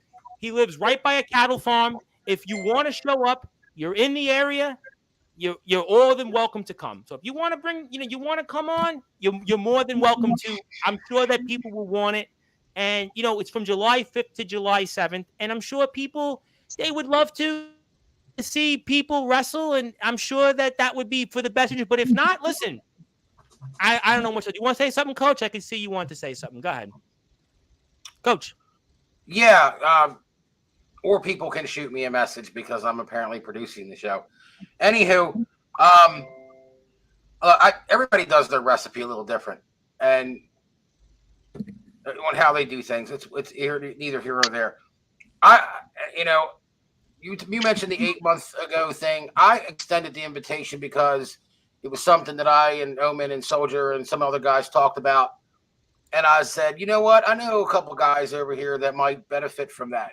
The exposure, the ability, maybe even appreciate the like you say, the collaboration, Tom. And ultimately, the invitation when I came up to the DBW show was exactly for that. Because I watched 4 hours of your show. I didn't stay the whole 7 hours, however long you guys were there, but I watched 4 hours of the show. And in that 4 hours, I watched a lot of young guys, not you, I'm not talking about ego. I'm not talking about people I've already seen wrestle, such as Azrael, people from Biwa. I'm talking about a lot of the younger guys that came out and they had the crowd lit as a motherfucker. These guys put on epic performances. They gave their all in the ring and they delivered. And the first thought in my head while sitting in that chair watching, just getting through match 2, was these guys deserve exposure. They deserve unbelievable exposure. And what better way to do that than to try to involve the roster, yourself, or whoever, in something that is going to be kind of like an Olympics of wrestling, where you've got multiple different states coming in to do this one grand finale show. And I know that things turned heated between IMF and Ego, and a bunch of shit and drama because people couldn't read people's gimmicks the right way or whatever the fuck the problem was. I don't know anything about it. And I've said this a million times. The Tom's heard me say this. Steele's heard me say this. Roland Havoc. I don't know how the man feels about me, but Roland Havoc is one of, according to apparently my opinion of him, he's one of my dearest friends, and he's somebody that I respect more than any person on any roster. This is a man that went from a sheep in the locker room being pushed down and pushed down and pushed down to rising above and being above all. And he deserves to have his flowers. He deserves to be, I dare to say this man belongs on television. I agree. That good of a human being, and he's that good of a talent. Along with AJ, or Austin James, whatever. He's phenomenal. He's a small little guy, but the fucker's got a heart of a giant, and he can go. Yep. And there's so many other parts of your roster that I think, like you said, Tom, collaborating. Get him out there. We talked about the tag. I know that. Forget the title. Forget who the champions are. No, yes, I'm a big believer in the owner should never be the world champion. That's not what that's about. Forget that for a minute. Everybody, you can ask Havoc this judgment if you want to. I've always been the same on this. If you believe in wrestling, you love wrestling, you should be a part of it in some capacity. That's 100%. Always been my mentality about wrestling. If you love this, there's no reason why you can't be a part of it. If you can't perform, maybe you're a ref. If you're not a ref, maybe you're a commentator, Tom. We could get Tom on commentating. There's always some place for somebody to enjoy it in a way that makes them happy. That's one thing that why we're all here, because it, like you said, it all matters. Everybody loves this. The invitation was put out 8 months ago, not to cause chaos. And one of the things that makes me pissed off about it is because it did cause chaos. And, I get a phone call from Damien Fatale bitching me out about what I said about this. And I was pissed because the invitation wasn't there to cause or breed chaos. The invitation was there because I saw one of your shows, one, not even the whole one. And I saw probably 24 guys pour their hearts out in the ring with every maneuver. And I said, these fuckers belong to everyone now. They need to be seen by everyone. I agree 100% on that. I don't agree. I don't agree with the fact that TBW copies a lot of its copy-paste gimmicks, but their guys perform, and they go out there and they get results. So let them be seen. IMF, they started in their yard. Now they're in venues. They should be seen. DKW is only a couple guys, but they want to learn. They want to evolve. I hope the guy, he can, after he's done fighting cancer, he can get back in that fucking ring and he can throw down. Those guys should be seen. ROEW, XCW's here. Give them credit. Resurrections. A lot of companies are a part of this event, and I think DBW fits in like a glove. And I think that's really, to me, again, I think Soldier said it best. That's what people are looking for. There's a lot of guys that come on here. Listen, that just they love wrestling. That's all. Listen, at the end of the day, that's what it's all about. Nobody's getting. Listen, who cares if you pay dues? I honestly, I don't really give. You can do whatever you want. What I'm here for is I just want to see people be friends. I just want to see people come together. Go ahead, the floor is yours. You got it. So here's what I want to say. I don't agree with the fact that it was brought up how my business is run, especially by someone who doesn't run a business. I don't agree with that at all. I think it's about running a business. Not you. I know you run this and you do a very good job. I appreciate that. I don't agree with that at all. I think that was very childish and very misplaced. Second, yes, the Summer Bash show I think is incredible for backyard underground wrestling. I think anytime you do a collaborative show, it's incredible. If you can get multiple feds together at one place at one time, that is a great thing for everybody. There's nothing really bad that can come of that. I think we can all agree with that. Yeah, at the end of the day, you're trying. Listen, I mean, the way I compare it, it's like Ozfest, Lollapalooza, right? You had all these. You're a musician. You play the bass. Yes. You know the deal. So Yes. to me, that's what it is, and it's just giving people a chance to learn and make friendship. One wrestler told me is that all this stuff you see on social media, all this weather nonsense, when everybody gets into a room, right, it all goes away because either you're going to be friends or not. So that's to me. That's all I'm here for. I got guys like Big Man Cam. It works in XCW. I don't care. I like him here. There's a lot of guys. Justin Parsley. I just want to see people collaborate and come together. That's all I'm about. I can't speak on behalf of anybody else but me. Right. That's it. And here's what I will say about open collaboration. I am always down for open collaboration. It didn't work out this time, but I am always down for it. If we can make it work for everyone's schedule and for all of that, 100% down for it because it's going to do nothing but better the community. And it also helps everybody, puts more subs out there. People. That's what I'm about. See, I want everybody to have the 10,000 subs. I want everybody to win. To me, because there's a line when somebody wins, we all together we will win. So the way I see it, I agree. Is that's all I see. I see people from different places here on a stream. And I think also that's, to me, angst from people here because there was not always 100% you, but there were DBW guys here, and guys did want to comment and be on the stream with them. And sometimes, I'm going to be honest, because I take the temperature, DBW guys sometimes weren't like Omen and Soldier. They didn't want them on. It was like they were like, and I think a lot of times, like Anthony's here, James Taylor, who's not here. Hello to James Taylor. Guys that always come on, they want to hang out. And I think sometimes it's almost, no, you're here. It's great. It's cool. Yeah, myself, I'm always open. I've actually messaged you privately and said, hey, we're good get now. me on the panel. I got you now. Listen, I got you. You want to come on. But, I think there was kind of this, I don't know what it was, but I do see the other feds, and I just see everybody's yeah, I'll hang out. Yeah, I'll come on the stream. And I think that, to me, that's what this should all be about. This is not, like I said, this is not WWE. I'm not employed, man. I just want to bring people together, have more fun, and that's it. Nobody's rich. That's the way I look at it. So you could do whatever you want. I mean, look, I consider you a friend. I consider a lot of these guys friends in DBW. And we're having Corey Graves on in 2 weeks from now. We have, Chase Wakefield's here. I like bringing people on from the company. I don't want to not shun. There was never a thing that said, DBW can't be here. I think that ultimately, to me, I just want to see DBW collaborate with these feds because I look at it like they should be here, and I think and I would say this, let's make that happen. On the collaborative effort, I will say this: we're down. Okay, if we can make it work in the future for all parties involved, then let's talk. That's up to you and those companies for sure. And that's obvious. I never get in the middle of that. Can I ask you a question, Judgment? Sure thing. I don't know what your schedule is for July. I don't know what anybody else's show schedule, recording schedule, or anything is for your shows. But if none of your guys are busy on that weekend, would you have an issue with any of them coming to Summer Bash or contacting Omen or anyone to get a part of that? Because not at all. I'm just asking because, like I said, originally the olive branch was extended out, and hell, I'm even the one that said, Tom, what was it? One of the first shows I was on, Tom.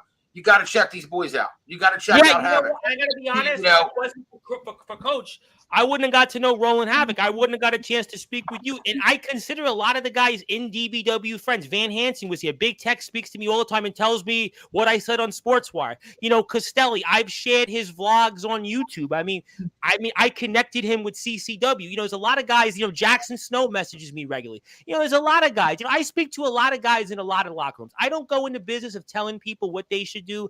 I just want to see, at the end of the day, whatever was said, it's, to me, if it's water under the bridge, God bless it. Omen Black wants to say something before, we move on with the show. And Omen, it's your show, and I'm going to give you the floor.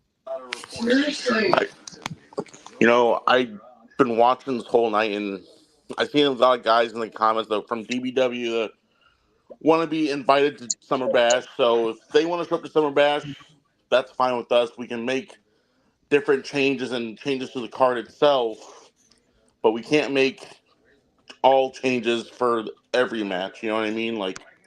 So collaboration, totally welcome it. They want to come down to Ohio on July 5th to the 7th from DBW. That's totally fine with us.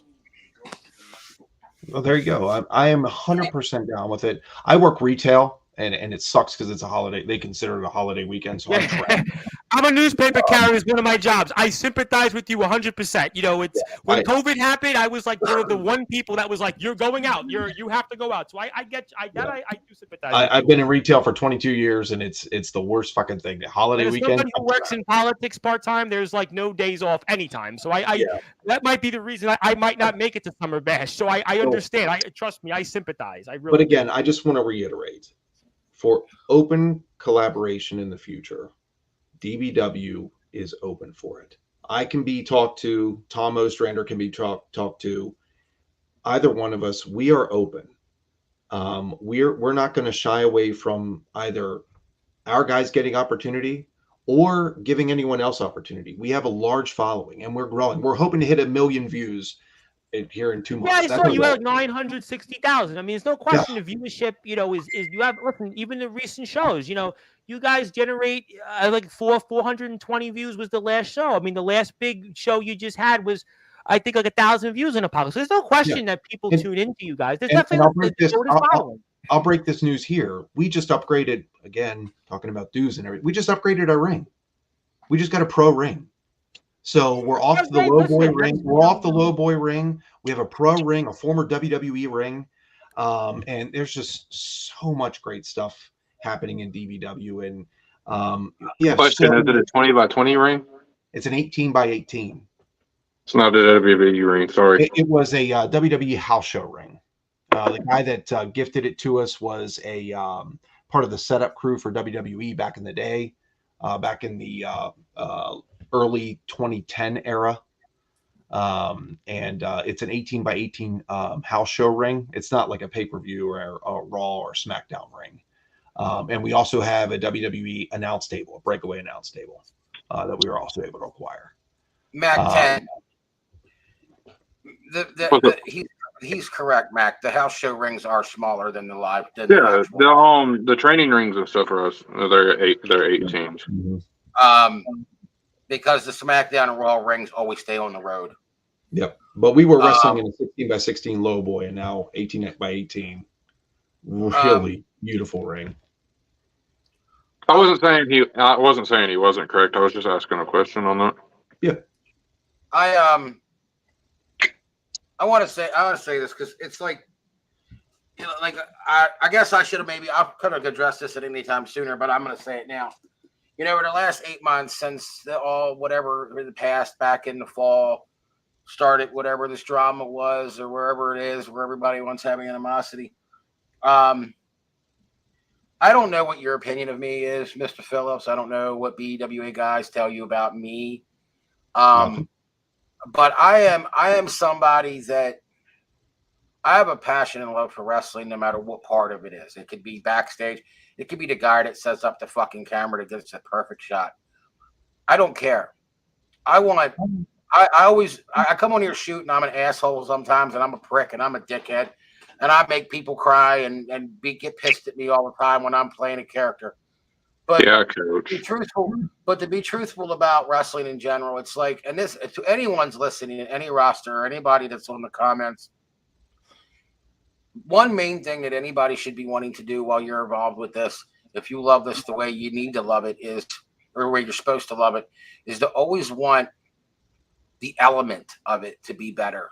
No matter if it's what you're doing, your roster, someone else's roster, you always want it to grow, because the whole concept of the all wrestling matters scenario, or the whole wrestling matters, title, that's fine and dandy and everything, and that's great. But there's a lot of people that come on Tom's show from all different states and countries. There's other people that go online and do their own stuff. And there's a lot of love for wrestling worldwide. And we're just a small piece of that puzzle. But I love the fact that so many people put so much passion and love into trying to make that small piece bigger every time they can get a chance to do so. Yep. And I say this to anybody: if you're doing this and you love doing this, do it, perfect it, give it back, give back to it. Like I've said before, give and take.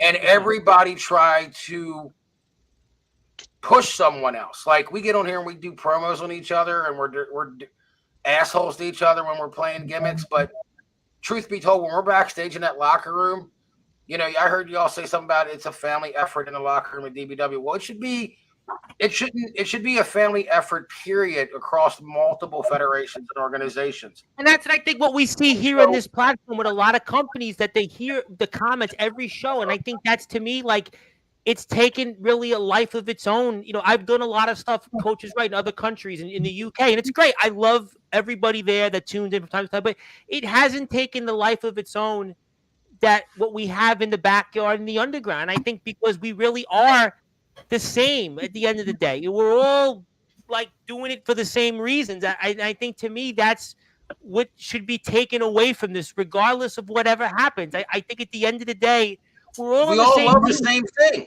We're all the same thing. Yeah. Chris, I can definitely appreciate a lot of what you said there. With doing this for a long time, the one thing I can appreciate, whether we agree, whether we disagree, that those things will always be there. But my God, we love this strange hobby of wrestling. Whenever I tell people about, like at work or whatever it is about this, I do professional wrestling. They're like, what? It's such a strange concept to them. And it's such an original hobby that we have. And it's, the passion. I think we all feel like the outcast when we say to somebody. Listen, yesterday I'm in a brand new important person in $100,000 car. I kid you not. And he was talking to me because one of my jobs is a notary public, and we're going around, doing these different things. And he says, "Well, what do you do?" And I said, "Well, I have this show, and basically I interview backyard and underground wrestlers." And he looked at me. I'm in this, fancy, again, people would be like, wow. But to me, it didn't matter. What mattered to me was to talk about who comes on this platform, like Mac 10, Anthony Steele, Coach Chris Craven, Omen Black, Soldier GP, Atomic Titan, James Taylor, Mr. Judgment's here. Let's throw him in there. Big Tex was here. Van Hansen. I mean, there's so many people that come here. Craven Rage. Yes, I'm going to say it. Craven Rage. Sean Dovey. All these people, even Silver Wolf.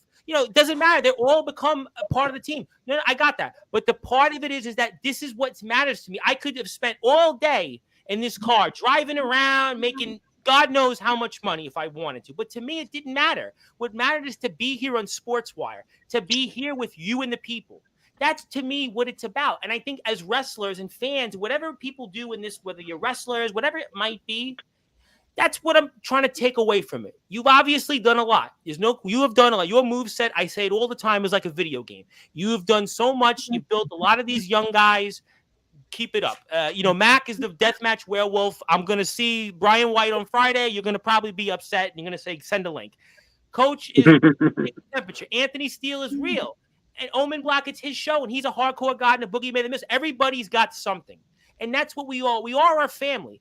And what I want to see is a bigger family. I want to see more people in that so we can have a bigger piece of the pie and everybody to win. That's it. That's all I want to say. The one thing that I do want to say, and I want to move on to get to some fun people, is, do I talk shit about your wrestling ability? Fuck no. You're good. You're great. I give props where props is due. Am I going to shit on your character? No. People going to do a character. People going to do their real life and make it into a character. What you do is what you do. One thing I will say, I did it with what the fuck is his name? ACT or whatever the fuck his name is from AWL. Oh, ADT. ACT, you shared a lot with XCW. Don't get them confused. Oh yeah. Definitely don't get them. When people try to take a shot at, people's gimmicks, the way they dress, because I'll be the first one to tell you, I don't dress like a professional wrestler. I dress in joggers and Jordans. You see me right now is how I dress in the ring. If you've not seen my matches, I wear joggers and Jordans every fucking time I wrestle. You'll not see me outside of that. So some fact, that's who I am. My character, it's not made up. It's me. That's who the fuck I am. Because the greatest thing I've ever heard, no one could be you like you could be you. That's why when Ronnie Brady made the magical phrase, "Can't nobody love Anthony Steele like Anthony Steele loves Anthony Steele," no one can be me like I can be me. And that's the one thing I share with a lot of people. Antonio no one. Who? Antonio. My number one thing is, it's the same reason why your boys are here. The same reason why your boys are here. They're here to back you up, right? Those are your boys. They're going to be by your side. These are mine. Home in black, on screen, hate each other. Real life. You lost to him in a match last year, so yeah. Real life, one of the coolest guys I know. Chris Craven, about to have a banger of a fucking match opening night of Summer Bash. Me and him go at it. Monday night, you guys definitely went at it. Outside, let's break the fourth wall. We talked about fucking Deadpool that's about to come out July 26th. Literally talked about Loki on what to expect. Mac 10. I've never been with him in the ring because he doesn't know how to work a professional match. Well, Xavier Thorne's going to find that out, Anthony. But he's in the next room. But literally, and literally behind this fucking tapestry is Mac 10. Look, I can be real with it. Shut the fuck up. Like, I'm not opposed. I'm not opposed to working with any company. Do I have my opinions? Everyone has their opinions. Everyone's obligated to their opinions. It's like assholes. Everyone has one. Do I think, me personally, do I think an owner should hold a world title? No. You have a roster to hold it for you. Your roster should determine how successful or unsuccessful your show is. I can't say for the simple fact that I've ran a show, never made myself world champion. But that's out of my belief. If your belief is you're waiting for the right person to build up to run your company the way that your character's running the world title, fine by me. Do what you got to do. Now, I know a lot of people look at me a little different because I'm new to the indie scene. Been on it for about a year and a half. I've went through now going 4 promotions. 4 promotions in the Memphis area or in the Tennessee, Mississippi area. Give or take. That's fine. There's going to be more. There's been more opportunities asked of me. I've got offers up in Connecticut, New Jersey, Pennsylvania, Oklahoma. Shout out to JR Wynn. Oh, good old JR. I know good old JR. Literally, shout out to him. I haven't seen him on the platform in a while. Well, he's messaged me on Facebook. So thank you. You can thank me for that one, Anthony, later. I'm open to working with anybody, but I'm also open and honest with people of what my opinions are. If you're going to do at the end of the day, I don't run your show. I'll say this, I'm not going to pay anything to come work for your show. And I'm not saying you have asked that of any person. I'm saying me personally, I would never pay to work a show. In my eyes, if I'm going to work a show, I'm there to work and or get paid for my work. I'll say this. I'm not gonna say the name, but I'm hiring someone I'm paying out of my pocket, hiring someone to work a match for the simple fact that I love to do it, and I'm paying half his travel costs, and I'm paying his housing to work. As me, that's my booker duties to get this. I've literally stated it live on Sportswire Radio. I've got in contact with Matt Cardona. I'm literally, if I was told straight the fuck up, if I want to work Matt Cardona, I pay his PO. I'm looking to pay a pretty ass fucking penny to work Matt Cardona. Because as Chris said, and you even acknowledged, we love this business. I love this business to the fucking bottom of my fucking heart. There can be dudes out here with KCW who can fucking hate my guts. Literally can say that I'm the worst fucking wrestler imaginable. I'm the worst person in the fucking world. Dude, I will say this right the fuck now. In character, you can get heat, but I get heat IRL like no one's ever fucking seen before. And the biggest reason why is that name underneath mine, The Real Deal. I keep it real 100 fucking % of the time, no matter if I'm in character or if out of character. I live my moniker. That's my statement in wrestling. Well, you know what? I think, ladies and gentlemen, I think at the end of the day, you know, people can say what they want tonight. I say hello before we get to closing thoughts. I will say hello to the Brooklyn Prodigies, but I can tell you that I don't think anybody at all bashed All Wrestling Matters. I think that people have their opinions, and everybody's entitled to it. I can tell you on this platform, I made it pretty clear what this platform's about. I can't speak on behalf of wrestlers or any wrestling companies. You'd have to ask them those questions, whether it's private or personally. But I can tell you anybody, and I think there's no platform, there's no place that has continuously given people the opportunities to be here. And I also say it unabashedly, proudly, how I always bring on Backyard Underground wrestlers when there are guys in the indies that kind of look down upon us in the backyard and the underground. So I certainly think that anybody is welcome here on this platform. I can't speak on behalf of anybody else.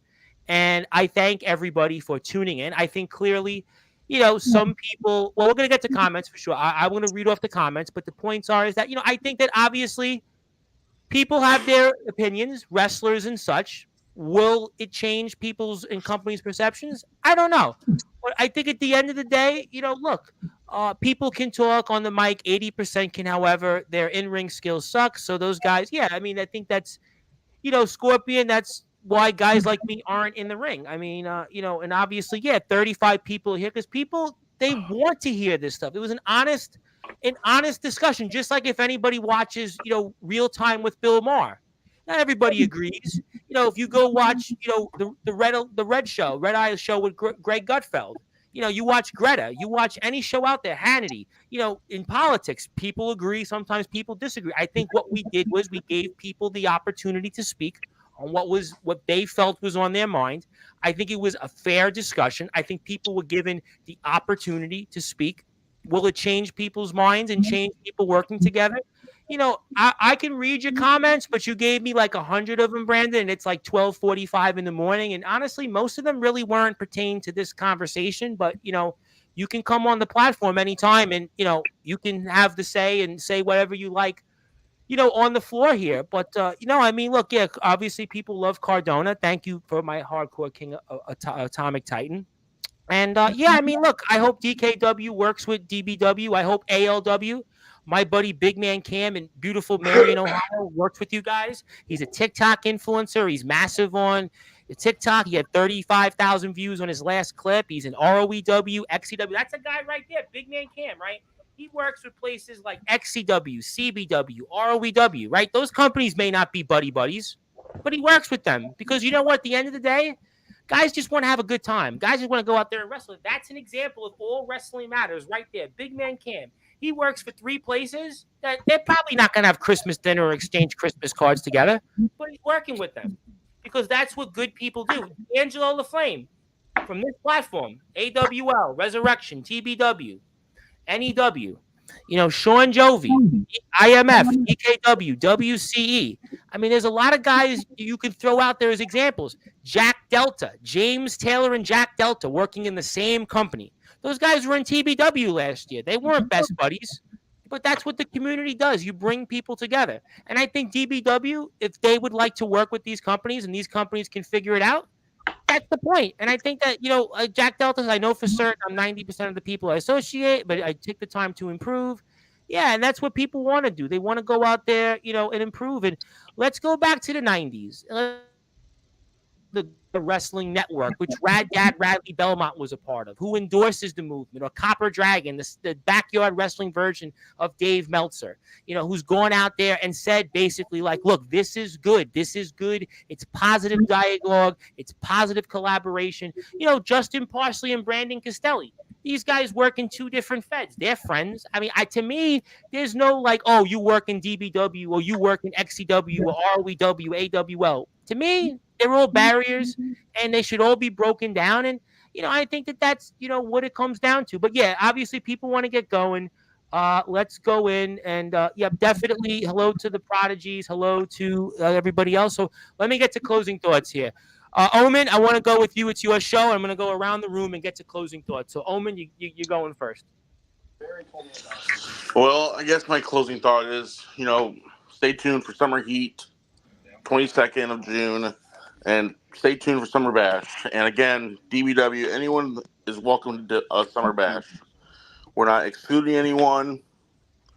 You want to be part of it, be part of history, the door's open. Or I guess the backyard gate is open.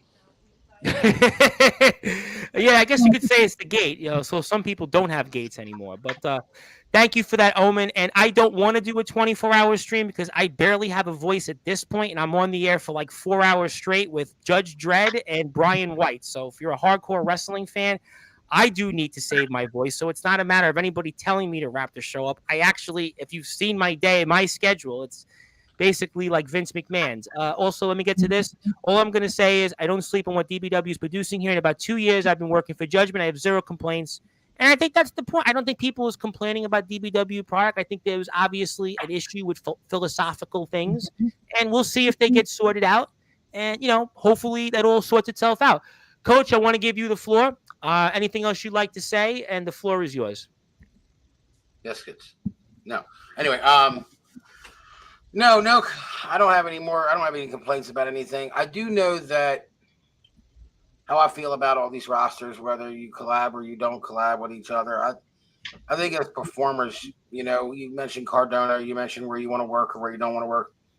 I think any talent that gets into this should always try to broaden themselves as much as possible because this is old school way of thinking. Nowadays, you have social media and the internet. You can put yourself anywhere. But back in the day, and Judgment, you look a little dated, like you're my age, so you may know this. Back in the day, if you wanted to be seen, you self-promoted yourself like a fucking 2-cent whore. That's basically what any wrestler did in the past. You put yourself out there. Everyone knows that for chicken shit and chicken feed. And you did it until somebody caught somebody's eye. That's old school way of doing that. You don't, and I say to anybody like that's out there doing this, you want your name out there, you want to go bigger than where you're just sitting, put your name, go other places, do what these guys are doing, driving everywhere, doing whatever. Angelo LaFlame's the biggest example of that. The dude went to Massachusetts and Tennessee. And if you're a guy that's just comfortable where you're at and you're content there, that's fine too. Do your thing. They also had the same connection speed because you're delayed as fuck back in the day. Your mouth is moving like 5 seconds prior, like after what you already said. Then I'm a 1950s Japanese kung fu film. What the fuck ever. It doesn't matter. Everybody was kung fu fighting, right? To cool Carl Douglas. But, right.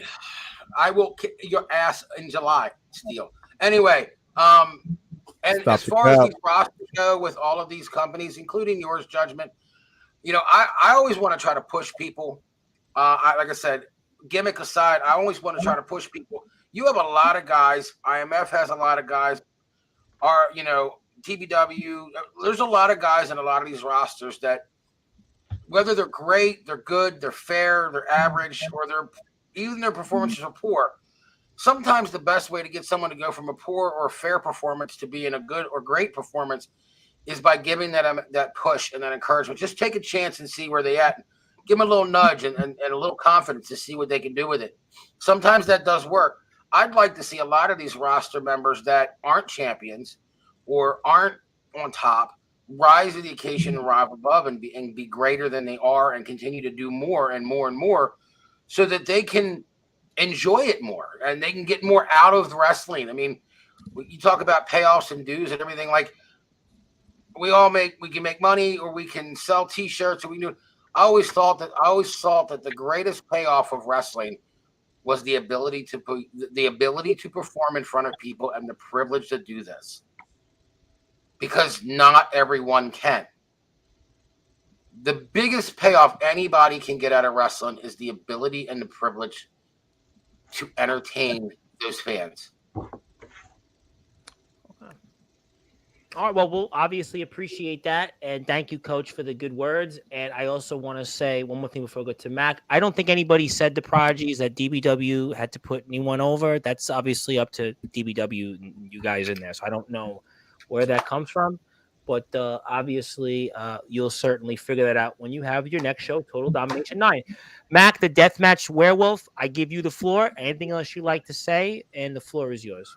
I'm just going to go back into what we were saying earlier about the presence, about talking, and can you walk into the room and be the biggest heel that there is without having to use anybody, without having to say anything. I don't know if you were paying attention to the comments or anything, Judgment. That speaks tenfold to me because I don't have to say anything when I walk in. It's just my boys over here at Resi can even tell you when I snap into that character, it's chaos.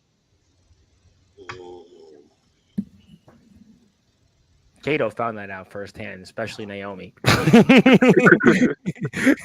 We'll get to them later when I come back, and you'll be back. Try to get him to come on. I think he's a little scared now because of what he did. Put that glass on my eyeball and everything. Wow. Scared that he beat you? No, he's scared. I hope to see you when Masada comes on here. That's what I'm really looking forward to when Masada comes here. I don't want to spoil it too much, but I'm sure. I might show up when Masada shows up. I think Masada is one that a lot of people want to see. But thank you, Mac, for being our landlord, and we look forward to some of that. And Mr. Judgment, I'm giving you the floor next. I want to let Anthony close, and then we'll say sayonara. But I give you the floor. Obviously, good to see you. I'm sure we'll see you here very soon on the platform. Looking forward to watching Total Domination 9. And I know you got a big match, a whole bunch of guys, and some of them are here in the chat. We wish them well, and they'll certainly try their best to usurp that championship from you. But obviously, you've got a foothold on that. And I turn it over to you, and the floor is yours, my friend. Yeah, so, Tom, appreciate you having me on. And I also appreciate the passion from everybody tremendously. It was good to be able to talk to everybody on here. And, like I said before, the collaboration efforts are always there, pending timing and schedules and dates and all that stuff. I'm actually getting all of DBW's 2025 filming dates set in September of this year. Just to try to be over prepared. But a lot of great things happening for DBW. I mean, a lot. I'm excited for what everybody's going to see. I'm excited for the product, excited for the roster. We have some guys that have just busted their absolute ass and are going to get rewarded for it. And I'm so excited for everyone to see it. It's so rewarding for me. To be able to sit back and watch this and, just kind of see the product evolve and see wrestling itself evolve, not just with DBW, but with everything. No question. It's something that, whenever you've invested a large amount of your life into a hobby, regardless of what it is, sure. You have passion for it. You care about it, whether it's directly or indirectly. And that's where I'm at now. I love to see wrestling all over the place like it used to be back in the day. I like to think that it's coming back. The territory reboot. I love it. And that's exactly the direction that we should be going. again, the collaboration efforts are there. We'll reach out. Feel free to reach out. Anybody in the chat, reach out. But I'm looking forward to the future, big time, and looking forward to many great things done with BBW, VTW, Amplified, Enterprise. All of those. Plus, I think Summer Bash. You got UWF, EBW. Yep, Summer Bash is going to be great for the community. Sure, absolutely. Listen, at the end of the day, I think Scorpion, the power of working together is there, and we'll see what happens. Only time will tell, right? Nobody can tell the future. You only can do is take things one step at a time. That's what I've learned in my life, and I think these guys will probably agree about that. Anthony, I'm going to give you the floor. You got the final words. It's your show, and obviously, you're the one that will get the last word tonight. So I turn it over to you. So my final thoughts. What's your final thoughts, prick? Steele? Thoughts. Thoughts.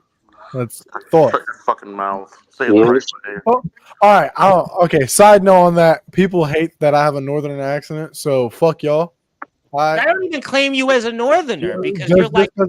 Just because I live in the South, I'm from the North. I still claim my northern. To be honest with you, I think you sound like one of the parents from Charlie Brown. I can't understand a word. Oh God. That's probably why Mr. Judgment didn't want to face you. So good one. That was a good one. So my final thoughts is this. Look, not everyone's going to see eye to eye on certain things that people do, and we have now understood that tonight. But the same thing that everyone's saying is this: if we can make this a collaborating factor between a lot of companies, it would go a lot smoother. But as someone said in the comments, it's the people that put their egos in front of business is what makes business bad. And I'm not saying anyone has done that tonight. I'm not saying that at all, but I'm saying that as a whole. I'm not afraid to work for any company. I'm not afraid to work with any company. And I wouldn't mind having a match with Mr. Judgment. I think it'd be the first time in a while that I faced a big dude, finally. Because I have not faced a dude my fucking size, and I don't know fucking how long. Mac 10 don't count because he's not a wrestler. Shut up, still.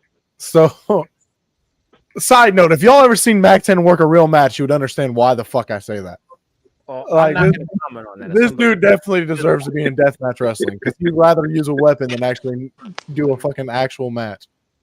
But it's one of those things where, like I said, I'm open and honest. I'll tell people how I feel. I'll tell them an outside looking in. Simple as that.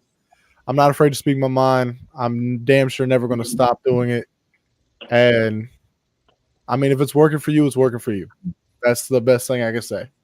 But when it comes to Summer Bash, I saw Summer Bash as an opportunity. I learned about it last year and been hyped ever since to actually be able to interact with people that I normally wouldn't interact with on a day-to-day basis or even on a month-to-month basis. Me versus Chris, going to be phenomenal. Me versus Omen 2, it's going to be fucking fire. Many more matches yet to come for Summer Bash for me. I've said it to anybody and everybody. Dude, I'm willing to do night matches. They got lights there. We can work a night match. I'm looking towards doing like 10 matches in 3 days.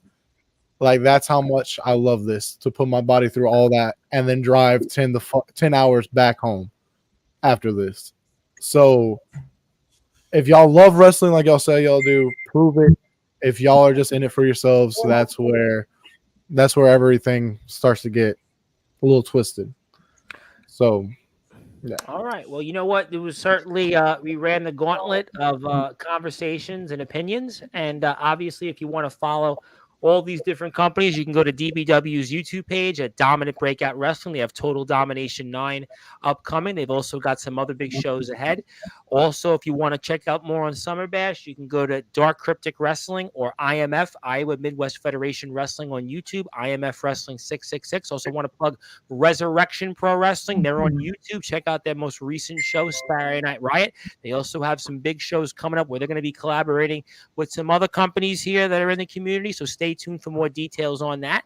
And also, if you'd like to support anybody else out there, you're welcome to do that here by checking us out anytime, 24 hours a day, 7 days a week, 365 days a year. And I agree with the Prodigies. The Prodigies could be tag team champions in all promotions, and anybody that is obviously killing it for Jimmy Controversy, obviously they could certainly be well on their way. Don't even get me started on him, man. Well, Friday he's a big topic because Brian White just wrestled him. But I do want to say hello to Mr. Gabe Sayers. He heard the Jimmy Controversy bat signal, so that means he has something to say. And I say hello to you, and I want to thank everybody that is out there. It's tuned in. Gabe, you missed a lively conversation, but I'm sure you'll check it back on the replay. But I want to thank everybody that was tuned in.